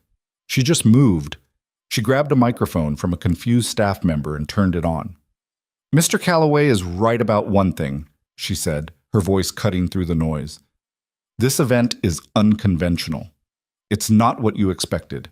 It's not what any of us expected." Everyone turned to look at her. 1,200 pairs of eyes. Clara's heart hammered, but she kept talking. "I'm Clara Bennett. I'm Mr. Callaway's executive assistant. 2 weeks ago, I was a waitress at a failing restaurant. I had no experience with events like this, no connections in this world, no business being put in charge of something so important." She saw Evelyn smiling, thinking Clara was about to prove Marcus's point. "But Mr. Callaway took a chance on me anyway. Not because he was being reckless, but because he believed that good ideas can come from anywhere. That competence isn't about pedigree, it's about effort. That sometimes the people who understand struggle are the ones best equipped to create change." Clara gestured around the room. "Every chef here tonight has a story. Stories about immigration, about building something from nothing, about working 3 jobs to keep their dreams alive. Those stories matter. Those people matter. And a CEO who recognizes that, who uses his platform to elevate voices that usually get ignored, that's not weakness. That's leadership." She looked directly at Marcus. "You can vote him out tomorrow. You can take his company and put it back in the hands of people who only care about profit margins. But you can't take away what he's built here tonight. You can't take away the fact that he chose substance over performance, community over exclusivity, real impact over empty gestures." Clara's voice shook slightly, but she pushed through. "Ethan Callaway isn't perfect. He's grieving. He's tired. He's fighting battles most of us can't even imagine. But he's still showing up, still trying, still fighting for his son's future and his company's integrity and a vision of business that actually means something. She turned off the microphone and set it down. The room was completely silent. Then someone started clapping. It was one of the board members, an older woman Clara vaguely recognized. Then another person joined. And another. Within seconds, the entire room was applauding. Marcus's face turned purple with rage. Ethan was staring at Clara like he'd never seen her before. And Clara, standing in front of 1,200 people in a dress she'd bought on sale and shoes that hurt her feet, realized something fundamental. She'd stopped surviving. She'd started fighting, and there was no going back from that. The applause died down slowly, reluctantly, like people didn't want to let go of the moment. Clara stood frozen in the middle of the room, adrenaline crashing through her system, suddenly aware that she'd just publicly defended a billionaire in front of Seattle's entire power structure. Marcus recovered first. His smile returned, colder now, more calculated. "How touching," he said into his own microphone. "A passionate defense from someone who's known my brother for all of 2 weeks. Tell me, Miss Bennett, how much is he paying you to humiliate yourself like this?" "Nobody's paying me to tell the truth," Clara shot back before she could stop herself. "The truth?" Marcus laughed. "The truth is you're a waitress playing assistant. The truth is my brother hired you because you're desperate enough to do whatever he asks. The truth is you're scared." Ethan's voice cut through the room. He'd found another microphone, was walking toward his brother with slow, deliberate steps. "You're terrified that I might actually succeed despite everything you've done to sabotage me." The crowd shifted, sensing blood in the water. "I haven't sabotaged anything," Marcus said. "I've tried to protect this company from your increasingly erratic behavior. By bribing caterers to cancel, by spreading rumors to the press, by trying to turn the board against me at every opportunity, by doing what's necessary to preserve our family's legacy." "Our family's legacy?" Ethan's voice went quiet, dangerous.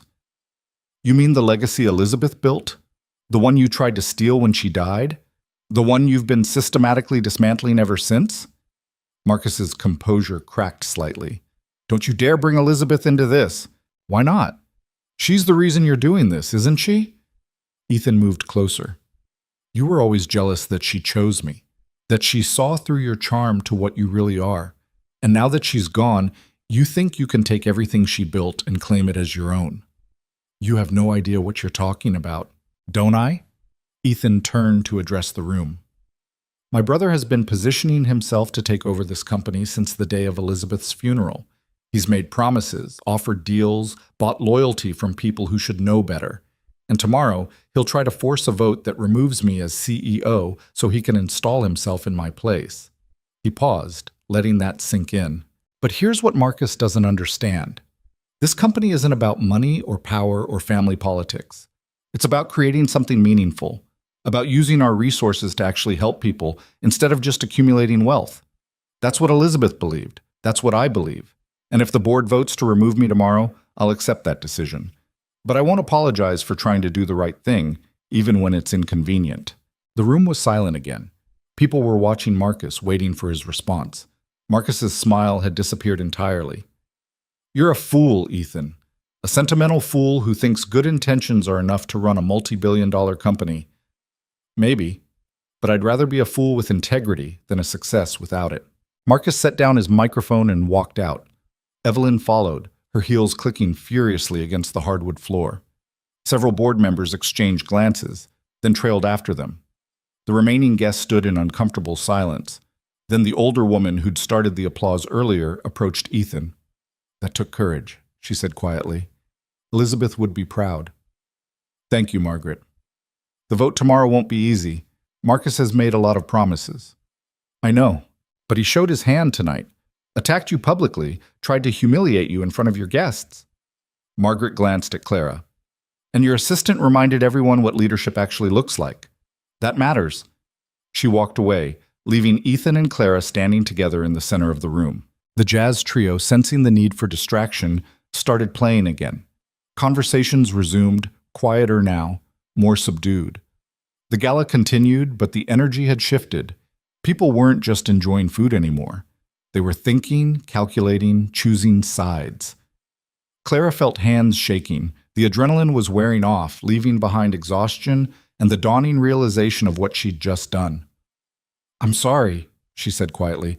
"I shouldn't have—" "Don't." Ethan's voice was firm. "Don't apologize for defending me. Don't apologize for saying what needed to be said. I made it worse.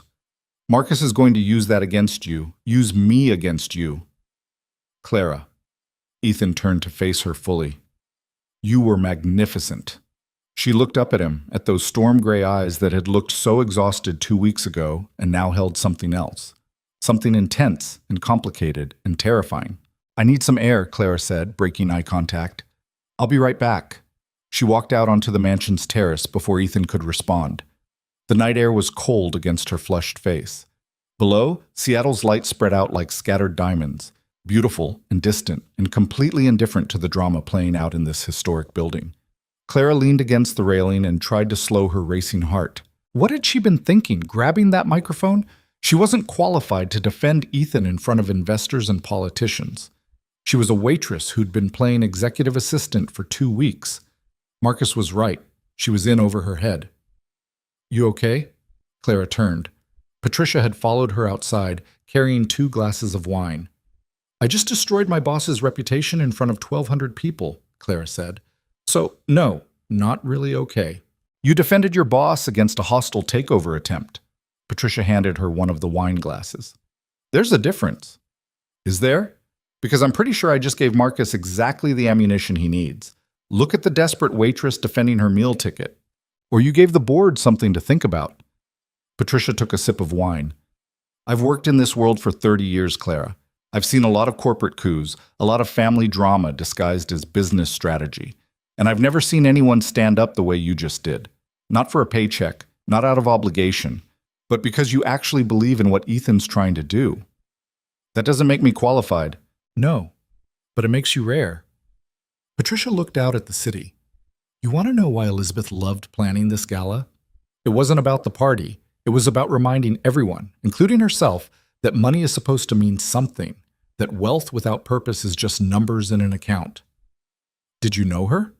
Elizabeth?" "We worked together on events for 5 years. She was brilliant, driven, could be absolutely ruthless when she needed to be." Patricia smiled sadly.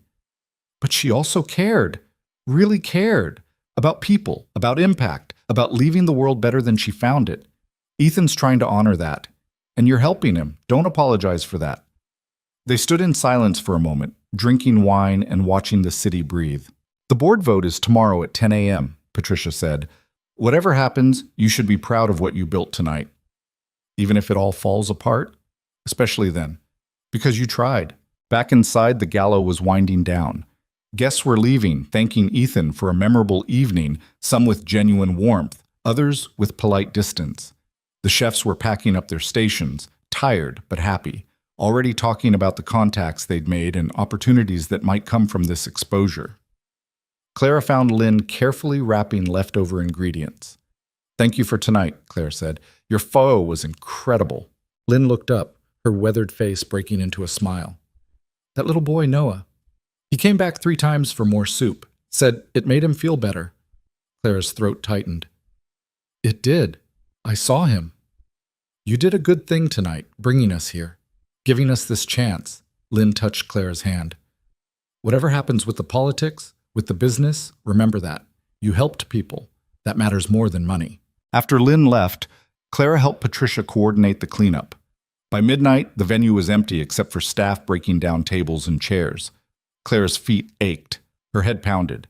She wanted nothing more than to collapse into bed and sleep for a week. Instead, she had to face tomorrow's board vote. Ethan was waiting in the parking lot when Clara finally emerged.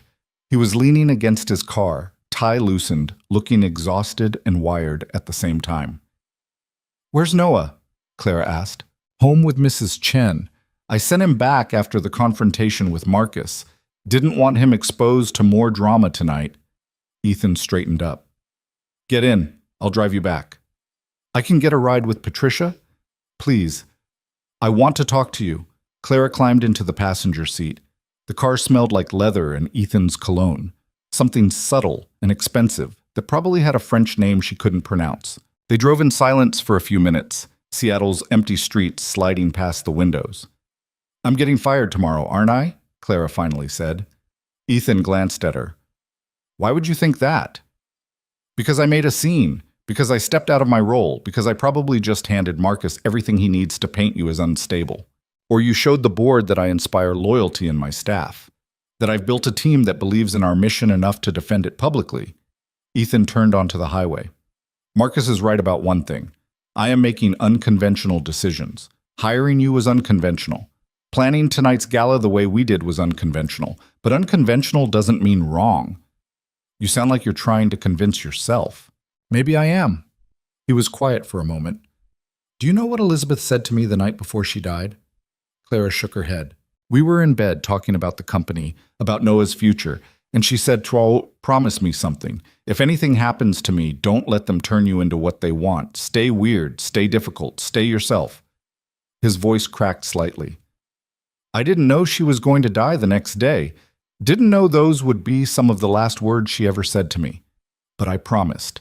And I've been trying to keep that promise ever since." Clara didn't know what to say. The grief in his voice was so raw, so immediate, like the wound was still fresh after 14 months. "She would have liked you," Ethan continued. "Elizabeth had radar for authentic people. She could spot bullshit from a mile away. You would have driven her crazy with your stubbornness, but she would have respected it." "I'm sorry I never got to meet her." "Me too." They pulled into the estate grounds. The house was dark except for a few security lights. Emma's light was on in the guest house, probably waiting up to hear about the gala. Ethan parked but didn't turn off the engine. "Whatever happens tomorrow," he said, "I want you to know that hiring you wasn't a mistake. Trusting you wasn't a mistake. You've done more in 2 weeks than my entire executive team has done in a year." "That's a low bar," he smiled. "Maybe. But it's still true." Clara reached for the door handle, but Ethan's voice stopped her. "Clara." She turned back. "If I lose tomorrow, if Marcus gets the votes and forces me out, I want you to stay on with the company. Work for whoever takes over. Don't let your future be tied to my failure." "I'm not working for Marcus." "Even if it means losing your job, losing your salary." "Especially then." Clara met his eyes. "You hired me because I chose dignity over money. That doesn't change just because the money got bigger." Something shifted in Ethan's expression. He leaned closer, close enough that Clara could feel the heat of his body, could see the flecks of darker blue in his gray eyes. For a moment, she thought he might kiss her. For a moment, she wanted him to. Then reality crashed back. He was her boss, a grieving widower, a man whose entire life was falling apart. She was his employee, hired 2 weeks ago, completely inappropriate for anything beyond a professional relationship. Clara pulled back and opened the door. "Good night, Ethan." She was halfway to the guest house when he called out, "Clara!" She turned around. Ethan was standing by the car, hands in his pockets, looking young and lost and human in a way that made her chest ache. "Thank you," he said quietly, "for everything." Clara nodded and walked inside before she could do something stupid like run back and kiss him anyway. Emma was waiting in the living room, laptop open, clearly in the middle of a research binge. "The gala's all over social media," she said without preamble. "People are posting photos of the food, talking about the chefs, sharing the stories. It's trending on Twitter. Hashtag Callaway Gala is the #3 topic in Seattle right now. Is that good?" "It's something." Emma turned the laptop to show Clara. The screen was filled with photos, guests enjoying pho, chefs smiling at their stations, candid shots of Ethan talking to restaurant owners. And then the videos started. Someone had filmed Clara's speech, all of it, her defense of Ethan, her challenge to Marcus, everything. The video had 47,000 views and counting. "Oh no," Clara whispered. "Oh yes, you went viral, sis." Emma scrolled through the comments. "Most people think you're brave. Some think you're sleeping with Ethan. A few think you're a plant hired to make Marcus look bad. Everyone's got an opinion." Clara sank onto the couch. "This is a nightmare." "Or it's momentum. Look at this." Emma pulled up a news article published 20 minutes ago. Seattle Tech CEO praises Callaway Global's community-focused gala. Says it's the kind of corporate responsibility the industry needs more of. She clicked to another article. 3 board members publicly supporting Ethan's leadership vision. Another click. Marcus Calloway's history of hostile business tactics. Someone leaked this to the press tonight, detailed his attempts to force out partners at previous companies, settlements paid to avoid lawsuits, allegations of manipulation and bribery. Claire's eyes widened. Who leaked that? No idea, but the timing is interesting, right? Same night Marcus tries to humiliate Ethan publicly. They stayed up until 3 a.m. watching the story unfold across social media and news sites. The narrative was shifting. What had started as Marcus's attack on Ethan's competence was becoming a story about corporate ethics, family loyalty, and the fight for a company's soul. Clara finally fell asleep on the couch, Emma's laptop still glowing beside her. She woke 4 hours later to her phone buzzing. Multiple messages from Patricia, from other staff members, from numbers she didn't recognize. One text stood out. From Ethan. Board meeting moved up to 8 a.m. Marcus is trying to force the vote before more negative press comes out about him. Be there. Clara showered in 5 minutes, threw on the same slacks and blouse from her first day, and ran to the main house. The boardroom was already filling up when she arrived. All 12 board members present, plus Ethan, Marcus, Evelyn, and several lawyers Clara didn't recognize. Marcus looked furious. Evelyn looked nervous. Ethan looked calm in a way that was probably false but convincing enough. Clara took her seat against the wall, pulled out her notebook, and tried to steady her breathing. Margaret, the older woman from last night, called the meeting to order. We're here to vote on Marcus Calloway's motion to remove Ethan Calloway as CEO of Calloway Global Holdings, she said formally. Before we vote, both parties will have an opportunity to make a final statement. Marcus stood first. I'll be brief, he said. My brother is not capable of leading this company. The evidence is clear. Declining profits, poor decision-making, emotional instability. Last night's spectacle only confirmed what we all know. Ethan is letting grief cloud his judgment, and the company is suffering because of it. He sat down. Ethan stood. My brother is right about one thing, he said. I am grieving. I miss my wife every single day. I struggle with the weight of running this company alone. I make decisions that other people don't understand. He paused. But grief doesn't equal incompetence, and unconventional doesn't mean wrong. I've spent the last 14 months trying to honor Elizabeth's vision for this company, a vision where profit and purpose coexist, where we use our resources to create real change instead of just accumulating wealth. Ethan looked around the table. Last night wasn't a spectacle. It was a demonstration. We proved that Calloway Global Holdings can support local businesses, create opportunities for struggling entrepreneurs, and still deliver an experience our stakeholders value. We proved that doing good and doing well aren't mutually exclusive. He pulled out his tablet and projected numbers onto the screen. These are the commitments made last night by attendees. 3 new investment partnerships. 5 corporate clients interested in our community development projects. 2 major donors pledging support for our charitable initiatives. The total value of these commitments is $87 million. Gasps around the table. That's more than we generated from the last 3 traditional galas combined, Ethan continued. And it came from being authentic, from taking risks, from trusting someone like Clara Bennett, who had the courage to build something meaningful instead of something safe. He looked directly at Marcus. You can vote me out. You can install my brother as CEO, but you'll be choosing short-term stability over long-term vision. You'll be choosing fear over courage, and you'll be betraying everything Elizabeth built. Ethan sat down. Margaret looked around the table. Any questions before we vote? One of the men in identical suits raised his hand. I have one. For Miss Bennett. Clara's stomach dropped. Everyone turned to look at her. You've been working here for 2 weeks, the man said. In that time, you've observed Mr. Calloway's leadership up close. In your professional opinion, is he capable of running this company? Clara stood on shaking legs. I'm not qualified to have a professional opinion about running a multi-billion-dollar company, she said honestly.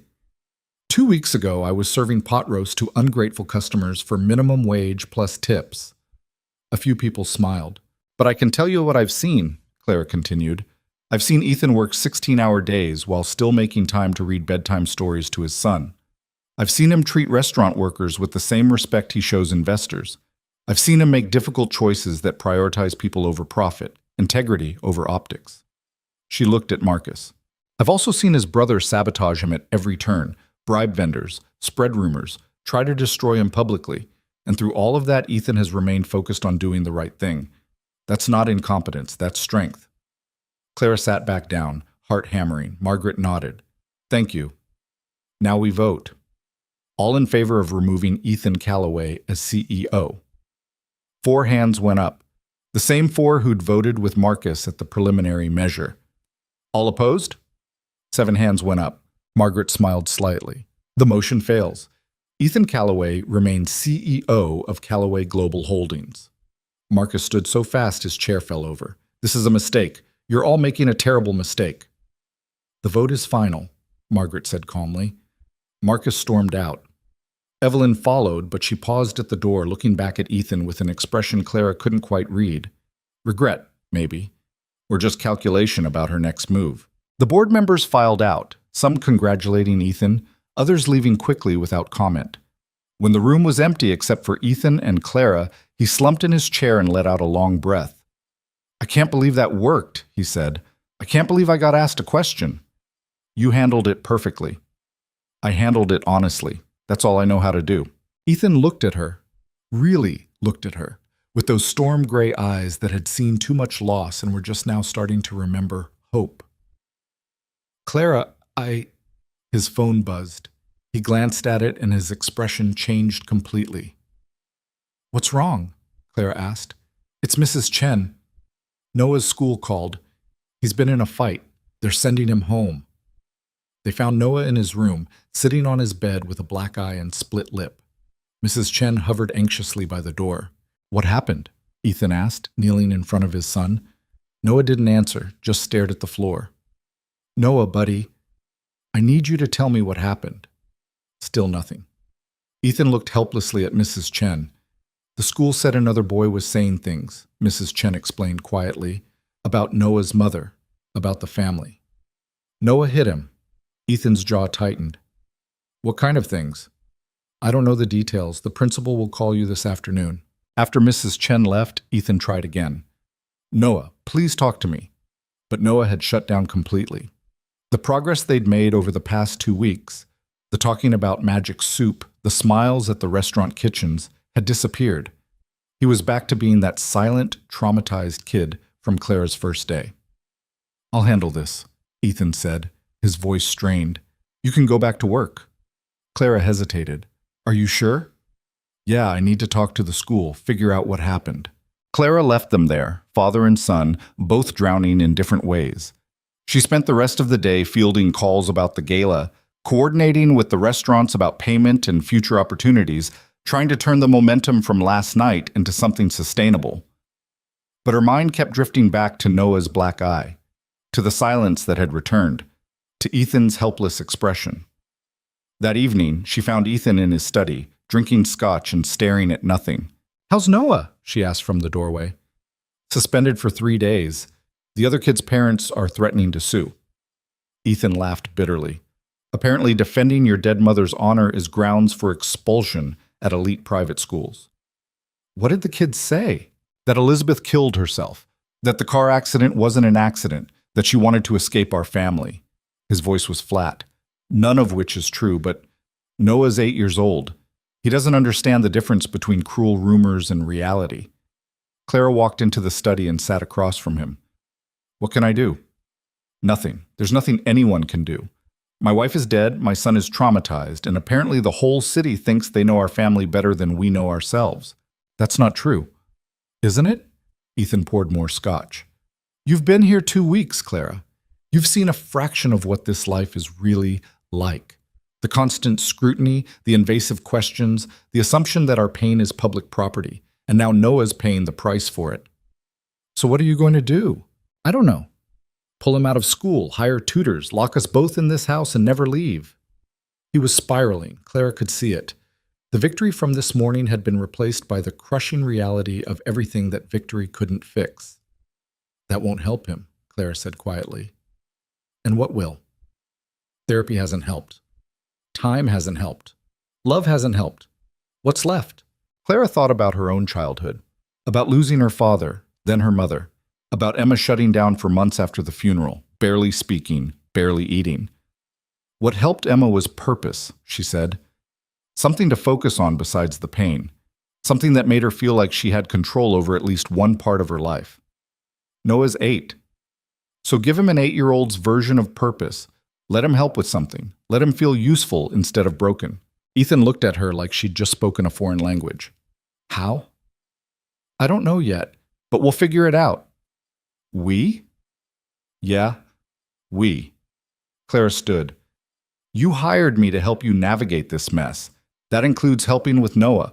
If you want me to back off, say so. But I'm not going anywhere just because things got complicated. For the first time that evening, something like relief crossed Ethan's face. Thank you, he said quietly.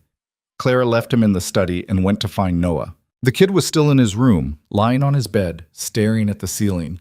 His black eye looked worse now, swollen and purple. Can I come in? Clara asked. Noah shrugged. Clara sat on the edge of his bed. That looks like it hurts. It's fine. You know, when I was your age, I punched a kid who said mean things about my mom, too. Noah looked at her. Really? Really? Got suspended for a week. My mom was furious, but also kind of proud. Clara smiled. Defending people you love is important, even when it gets you in trouble. The principal said I shouldn't resort to violence. The principal's probably right, but sometimes words aren't enough. Clara paused. What did that kid say about your mom? Noah's face crumpled. He said she didn't love us, that she wanted to leave, that the accident was on purpose. And you know that's not true, right? I don't know anything anymore. Noah's voice broke. Everyone says different things. Aunt Evelyn says Mom would want Dad to move on. Uncle Marcus says Mom would be disappointed in how Dad's running the company. The kids at school say Mom was sad. I don't remember if she was sad. I was only 7. What if I forgot? Clara's heart broke. Noah, listen to me. Your mom loved you. I never met her, but I know that's true because your dad talks about her all the time. About how much she cared, how hard she fought to make the world better. People who love like that don't just give up. Then why did she die? Because sometimes bad things happen to good people. Not because they wanted to, not because anyone deserved it, just because the world isn't fair. Noah was crying now, silent tears running down his face. Clara pulled him into a hug, and he clung to her like she was the only solid thing in a world that kept shifting under his feet. They sat like that for a long time. When Noah finally pulled back, he wiped his eyes and looked at her seriously. Clara?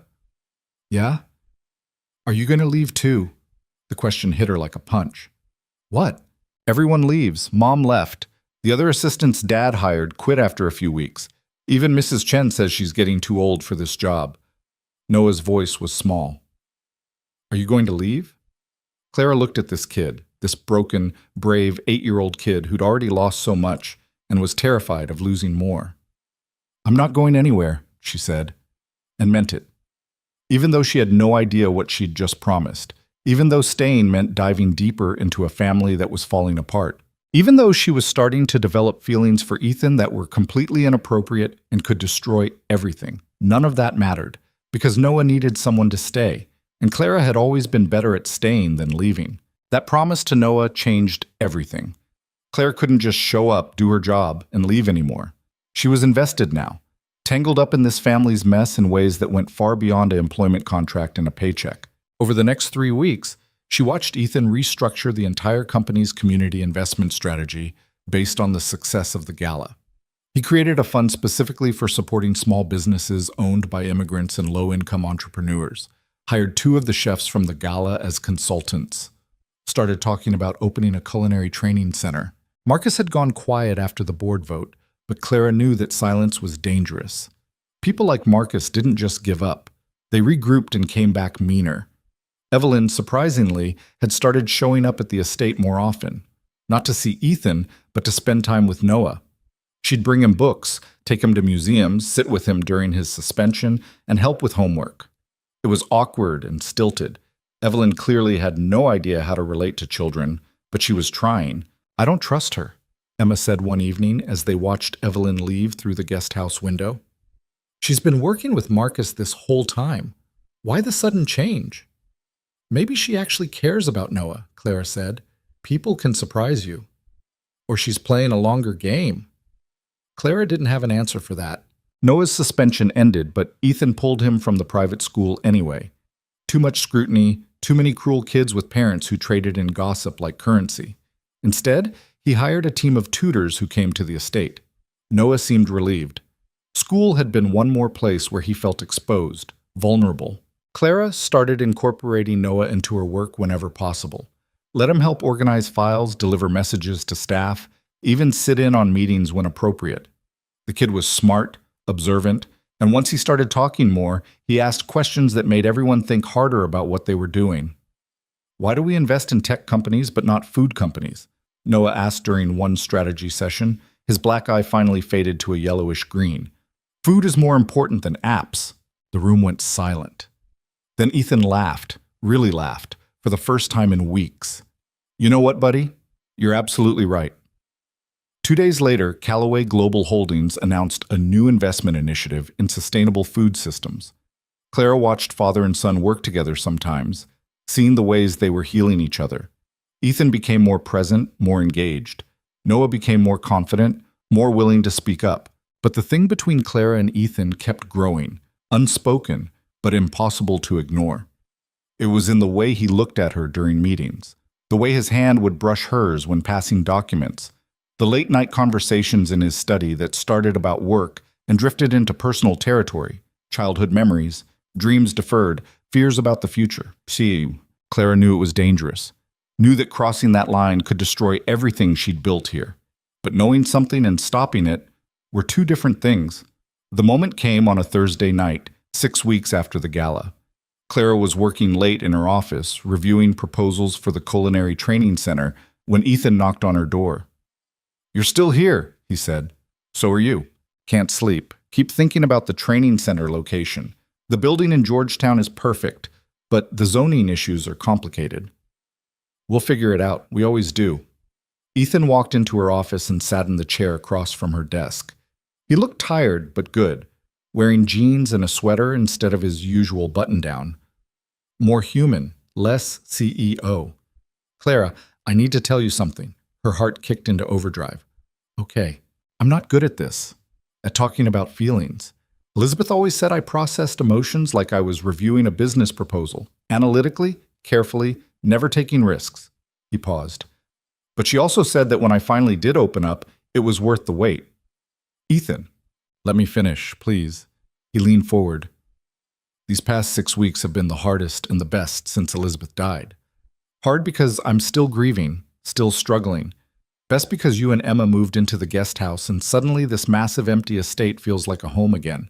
Because Noah is talking and laughing and asking questions about food systems. Because I wake up and actually want to face the day instead of just surviving it." Clara's throat tightened. "And that's because of you," Ethan continued. "Not just the work you do, though that's exceptional, but the way you care, the way you fight, the way you handed back a $1 bill because your dignity was worth more than a tip." "I was just angry. You were magnificent, and you've been magnificent every day since." He stood up, moved closer. "I know this is complicated. I'm your boss, I'm a widower with a traumatized son. I'm still figuring out how to be a single father and run a company and not lose my mind. But I can't keep pretending I don't feel this." Clara stood too, her pulse racing. "Feel what?" "That I'm falling for you. That I've been since you chased me into the rain and told me to buy some self-respect." His voice was quiet, intense. "And if you don't feel the same way, if this is completely one-sided, tell me now and we'll never speak of it again. But if there's any chance..." Clara kissed him, just stepped forward and kissed him, because words felt inadequate for everything she was feeling. All the fear and longing and absolute certainty that this was either the best decision or the worst mistake of her life. Ethan kissed her back like he'd been waiting for permission. His hands came up to cup her face, gentle and urgent at the same time. Clara's hands found his hair, pulling him closer, and for a moment the whole world narrowed to this. Just the two of them, finally honest about what had been building between them. When they finally broke apart, both breathing hard, Ethan rested his forehead against hers.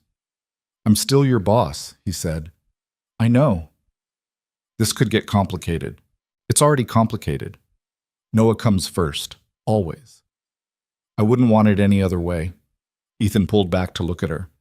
"I can't promise this will be easy, My family will lose their minds. The media will have a field day, and I'm still a mess, Clara. I'm still grieving. There are days I can barely get out of bed. I'm a mess too. I was a waitress 6 weeks ago. I have no business running community investment strategies or planning charity galas or falling for a billionaire. Clara touched his face. But here we are. Here we are, he echoed and kissed her again. They kept it quiet for 2 weeks. Not because they were ashamed, but because they needed time to figure out what this was before everyone else weighed in with opinions. Emma figured it out in 3 days. You're sleeping with him, she said over breakfast in the guest house. I'm not sleeping with him. But you're something with him. You have that look. What look? The I'm falling in love and terrified look. I've seen it before, usually right before you make questionable life choices. Clara threw a piece of toast at her. This is not a questionable life choice. He's a billionaire widower with a traumatized kid and a family that wants to destroy him. It's the definition of questionable. Do you want me to end it? Emma was quiet for a moment. No. I've watched you together. I've seen how he looks at you, how you are with Noah. It's real, messy and complicated and probably going to blow up in your face, but real. She grinned. Just don't name your first kid after me. That's too much pressure. We're not anywhere near that conversation. Yet. Noah figured it out next. Kids were observant like that, noticed the small things adults thought they were hiding. He didn't say anything directly, just started drawing pictures. One showed 3 stick figures standing in front of a house, a tall one labeled Dad, a smaller one labeled Me, and a medium one labeled Clara. They were all holding hands. Clara found the drawing on her desk one morning and had to sit down until her eyes stopped burning. That evening, she knocked on Noah's door. Can we talk? Noah looked up from his book. Okay. Clara sat on the edge of his bed. I saw your drawing, the one with the 3 people. Do you like it? I love it, but I want to make sure you're okay with me and your dad spending time together. Noah tilted his head, considering. Are you going to be my new mom? No, nobody can replace your mom. She'll always be your mom, and that's important. But you're going to stay? Yes. I promised you that, remember? And you and Dad like each other? Like, really like each other? Clara smiled. Yeah, we really like each other. Noah was quiet for a moment. Then he said, Mom would like you. She always said Dad needed someone who wouldn't let him be boring. You're definitely not boring. Clara laughed and hugged him. Thank you, Noah. The media found out 3 weeks later. Someone leaked photos of Clara and Ethan having dinner at a quiet restaurant in Ballard. Nothing scandalous, just the 2 of them talking over wine and pasta, but enough for the tabloids to run with it. Billionaire, CEO. Dating. Former waitress. Gold digger or genuine love? Ethan Calloway moves on. New girlfriend. Just months after wife's death, from minimum wage to mansion, the Clara Bennett story. The stories were brutal. Half painted Clara as a manipulative opportunist who'd seduced a grieving widower for his money. The other half painted her as a naive victim being used by a powerful man. Neither version was true, but truth didn't matter in the court of public opinion.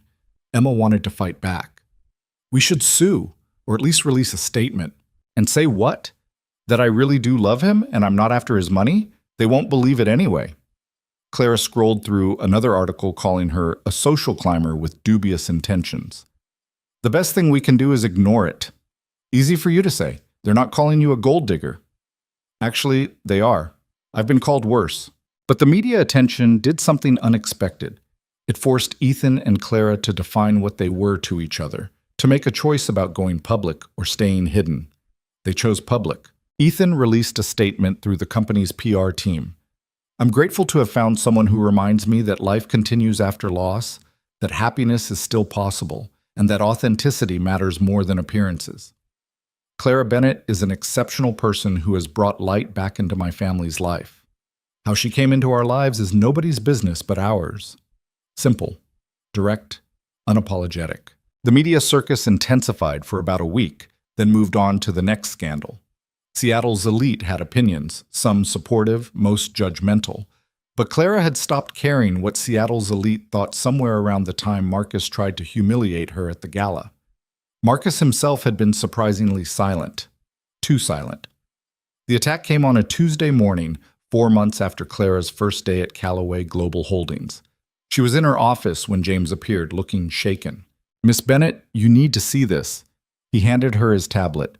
On the screen was a press release from Marcus Callaway's lawyer. Marcus Callaway, concerned for the welfare of his nephew Noah Callaway, is filing for emergency custody based on evidence of an unstable home environment. Ethan Callaway's recent erratic behavior, including his relationship with an employee of questionable character, demonstrates his inability to provide appropriate care for a minor child. The court date is set for March 15th. Clara felt the blood drain from her face. "He's trying to take Noah." "It appears so." She ran to find Ethan. He was in a meeting with investors, but Clara didn't care. She burst through the door, handed him the tablet, and watched his face go white. "Get out," he said to the investors. "Meeting's over. Get out." They left quickly, sensing danger. Ethan read the statement 3 times, his hands shaking. Then he threw the tablet against the wall, shattering it. "He can't do this. He can't take my son. We'll fight it. We'll get lawyers. We'll..." "You don't understand. Marcus has money, connections, and he's been building this case for months. Every article about us, every photo, every criticism, he's been collecting evidence that I'm an unfit father." Ethan's voice broke. "And maybe he's right. Maybe I am." "Stop. You're an amazing father. I hired my girlfriend as my executive assistant. I put her in charge of major company events with no experience. I pulled Noah out of school because I couldn't handle the scrutiny. What judge is going to look at that and think I'm stable? Any judge who actually meets Noah and sees how happy he is, how much he's progressed since I started working here, how much he talks now, how engaged he is. That won't be enough." Clara grabbed his shoulders, forced him to look at her. "Then we make it enough. We show the court exactly who Marcus is, a manipulative sociopath who's using a child as a weapon. We show them who you are, a father who's doing everything possible to help his son heal. And we show them who Noah is, a kid who deserves to stay with the parent who actually loves him." Ethan pulled her into a hug, holding on like she was the only thing keeping him from falling apart. "I can't lose him, Clara. I can't lose Noah too." "You won't, I promise." Over the next 2 weeks, they assembled their defense. Character witnesses, therapy records showing Noah's progress, evidence of Marcus's previous attempts to manipulate and control. Their lawyers were optimistic but cautious. Family court was unpredictable, especially when one party had unlimited resources. The night before the hearing, Clara found Ethan in Noah's room. The kid was asleep, clutching his stuffed rabbit, completely unaware that tomorrow would decide his future. "You should get some sleep," Clara said quietly. "Can't. Keep thinking about all the ways this could go wrong.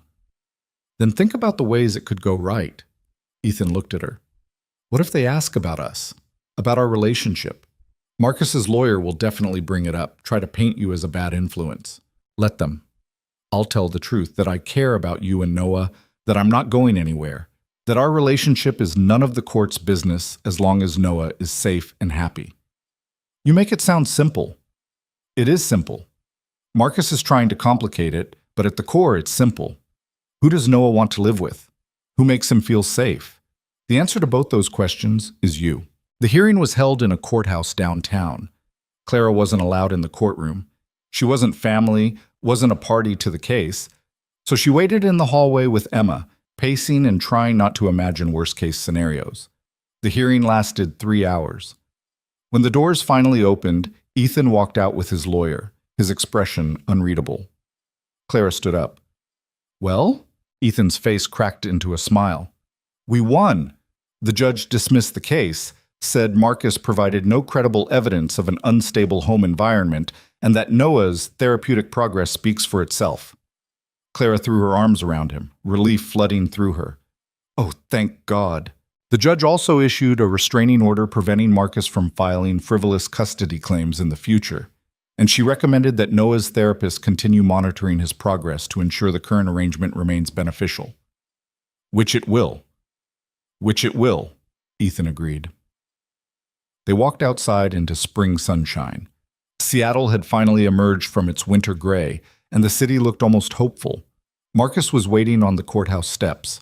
"This isn't over," he said, his voice cold. "Yes, it is.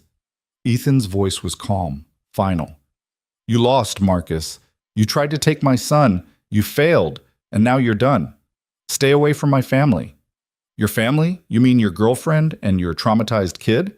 Marcus laughed bitterly. You're delusional if you think this is going to work. She'll leave. They always leave. And you'll be alone again, just like you deserve. Clara stepped forward before Ethan could respond. You're wrong about one thing, she said. I'm not going anywhere. Not because of money, not because of pressure, not because of anything you do or say. I'm staying because I choose to stay.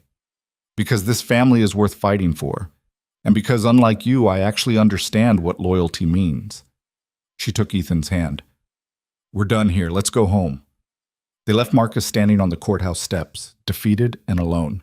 In the car, Ethan's phone rang. It was Mrs. Chen. Noah wanted to know if they'd won. Tell him yes, Ethan said, his voice thick with emotion. Tell him we're coming home and we're celebrating with pizza and ice cream and whatever else he wants. That evening, they ordered pizza from one of the restaurants that had catered the gala. Noah ate 4 slices and talked non-stop about a book he was reading, about a science experiment his tutor had helped him with, about his plans to design a menu for the culinary training center when it opened. Clara watched him, this kid who 6 months ago barely spoke, and felt something settle in her chest. This was what healing looked like. Not perfect, not complete, but happening. After Noah went to bed, Clara and Ethan sat on the patio overlooking the lake, the same spot where they'd talked the night before the gala. I have something for you, Ethan said. He pulled a small box from his pocket. Not a ring box, Clara's heart did a complicated flip at that realization, but something else. Inside was a $1 bill, crumpled and old, the same one she'd handed back to him in the rain 6 months ago. I kept it, Ethan said quietly. Kept it as a reminder that some things are worth more than money, worth more than power or status or any of the things I thought mattered before I met you. Clara's eyes burned. Ethan, I'm not asking you to marry me, not yet. We're still figuring this out, and I want to do it right. But I am asking you to keep choosing us, keep choosing this messy, complicated, beautiful life we're building together. That's the easiest question anyone's ever asked me. She kissed him as the sun set over Seattle, turning the lake golden. 6 months later, Callaway Global Holdings opened the Velvet Oak Culinary Academy in the building where Clara had once served pot roast to ungrateful customers. The restaurant was gutted and rebuilt as a state-of-the-art training facility. 20 students per session, all from low-income backgrounds, all given full scholarships and job placement assistance. The instructors were the same chefs who'd catered the gala. Lynn taught Vietnamese cuisine. The Ethiopian restaurant owner taught traditional cooking techniques. Mrs. Kim, who'd left her old restaurant to join the academy, taught Korean fundamentals. The grand opening was covered by every major news outlet in Seattle. Politicians gave speeches. Tech CEOs wrote checks. And Clara stood beside Ethan and Noah, watching their vision become reality. Marcus didn't attend. He'd left Seattle entirely, taking a position at a company in New York, as far from his brother as geography allowed. Evelyn had slowly rebuilt her relationship with Ethan and now served on the Academy's advisory board, her corporate ruthlessness channeled into something productive. During her speech at the opening ceremony, Clara looked out at the crowd and saw faces she recognized. Patricia, who'd helped plan the event. Emma, who just started a paid internship at Callaway Global Holdings. The board members who'd voted to keep Ethan as CEO. And standing in the back, watching with a small smile, was Mrs. Kim. Clara pulled the crumpled $1 bill from her purse. She carried it everywhere now, and held it up. This is where it started, she said, with an insult that felt like the end of the world. I was broke, desperate, about to lose everything. And then this man in a worn-out coat left me this dollar and walked away into the rain. She looked at Ethan. I gave it back because my dignity was worth more than money. And he hired me because I proved that some things can't be bought. Integrity, courage, the willingness to fight for what's right even when it costs you everything. Clara turned back to the audience. This academy exists because we believe those same things. That talent isn't about pedigree. That opportunity shouldn't depend on wealth. That people deserve a chance to build something meaningful, regardless of where they started. She held up the dollar bill one more time. This dollar was never an insult. It was a test. And every single person in this building, every student, every instructor, every supporter has passed that same test. You've chosen purpose over profit, community over convenience, real change over empty gestures. The applause was deafening. After the ceremony, Clara found a quiet corner with Ethan and Noah. The kid had grown 3 inches in the past year, was starting to look less like a traumatized child and more like a confident young person with opinions and dreams. "Mom would like this place," Noah said, looking around the bustling academy. "She always wanted to help people." "She did," Ethan agreed, "and now we're doing it for her. For her and for us," Clara added. "Because helping people isn't just about them. It's about who we become in the process." Noah hugged her, just wrapped his arms around her waist and held on. Clara hugged him back, this kid who'd asked her not to leave and whom she'd promised to stay for. That evening, back at the estate, Emma cornered Clara in the guest house. "So when's he going to propose?" "Who says he's going to propose? Please, I've seen the way he looks at you. I've heard him on the phone with jewelers. Don't act surprised when it happens." Clara threw a pillow at her. "Maybe I like being surprised." "You're going to say yes, right?" "Of course I'm going to say yes, but don't tell him I said that." Emma grinned. "Your secret's safe with me." 2 months later, Ethan proposed on the patio overlooking the lake, the same spot where they'd had so many important conversations. No big production, no elaborate setup, just the two of them and a ring that had belonged to his grandmother. Not Elizabeth's ring, Clara had made that clear, but a different piece of family history that felt like a bridge between past and future. "Marry me," Ethan said. "Not because I need someone to help run the company or take care of Noah, though you do both brilliantly, but because I can't imagine my life without you in it, because you make me want to be better, because you handed back a dollar bill and changed everything." Clara said yes before he could finish the speech. They married 6 months later in a small ceremony at the estate. Just family and close friends. Noah was the ring bearer, Emma was the maid of honor, and Mrs. Kim catered with help from the academy students. During the reception, Clara stood with Ethan watching people dance and laugh and celebrate. This life that had seemed impossible a year ago was now just life. Complicated and beautiful and occasionally messy, but real. "No regrets?" Ethan asked. "About what?" "Running into the rain. Giving back that dollar. Taking a chance on a complete stranger." Clara thought about it. About the girl she'd been. Broke, desperate, drowning in debt and fear. About the moment she'd chosen dignity over money, self-respect over survival. "My only regret," she said, "is that I didn't throw the dollar harder." Ethan laughed and kissed her, and Clara realized something she'd been too busy surviving to notice before. Happiness wasn't about having money or status or perfect circumstances. It was about the choices you made when everything fell apart, about who you chose to be when the world told you to settle for less. She'd been a waitress who refused to accept an insulting tip. Now she was a woman who'd helped build an academy, saved a family, and found love in the most unexpected place. But really, she was still the same person. Just someone who'd finally stopped measuring her worth by other people's standards. The crumpled $1 bill sat framed on Clara's desk at Callaway Global Holdings, a reminder of the night her life changed. People who visited her office always asked about it. She told them different versions of the story depending on her mood. Sometimes funny, sometimes serious, always true. But the version she told Noah, years later when he was old enough to understand, was the simplest. "That dollar taught me that you can't put a price on dignity, that the moment you know your worth is the moment you stop letting other people define it for you, and that sometimes the worst moments of your life are actually the beginning of something extraordinary." Noah, 15 now, and helping run the Academy's youth program, looked at the framed dollar and smiled. "So basically, that guy in the restaurant was a jerk but accidentally did you a favor?" Clara laughed. "That guy in the restaurant is your father.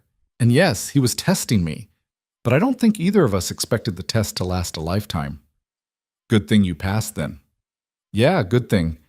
Because in the end, that's what Clara learned from a crumpled dollar bill and a man in a worn-out coat standing in the rain. Life isn't about the hand you're dealt. It's about how you play it. And sometimes the bravest thing you can do is walk away from money you desperately need because losing yourself costs more than losing everything else. Clara had walked away that night and walked straight into a future she never could have imagined, but one she'd earned by refusing to settle for anything less than she deserved.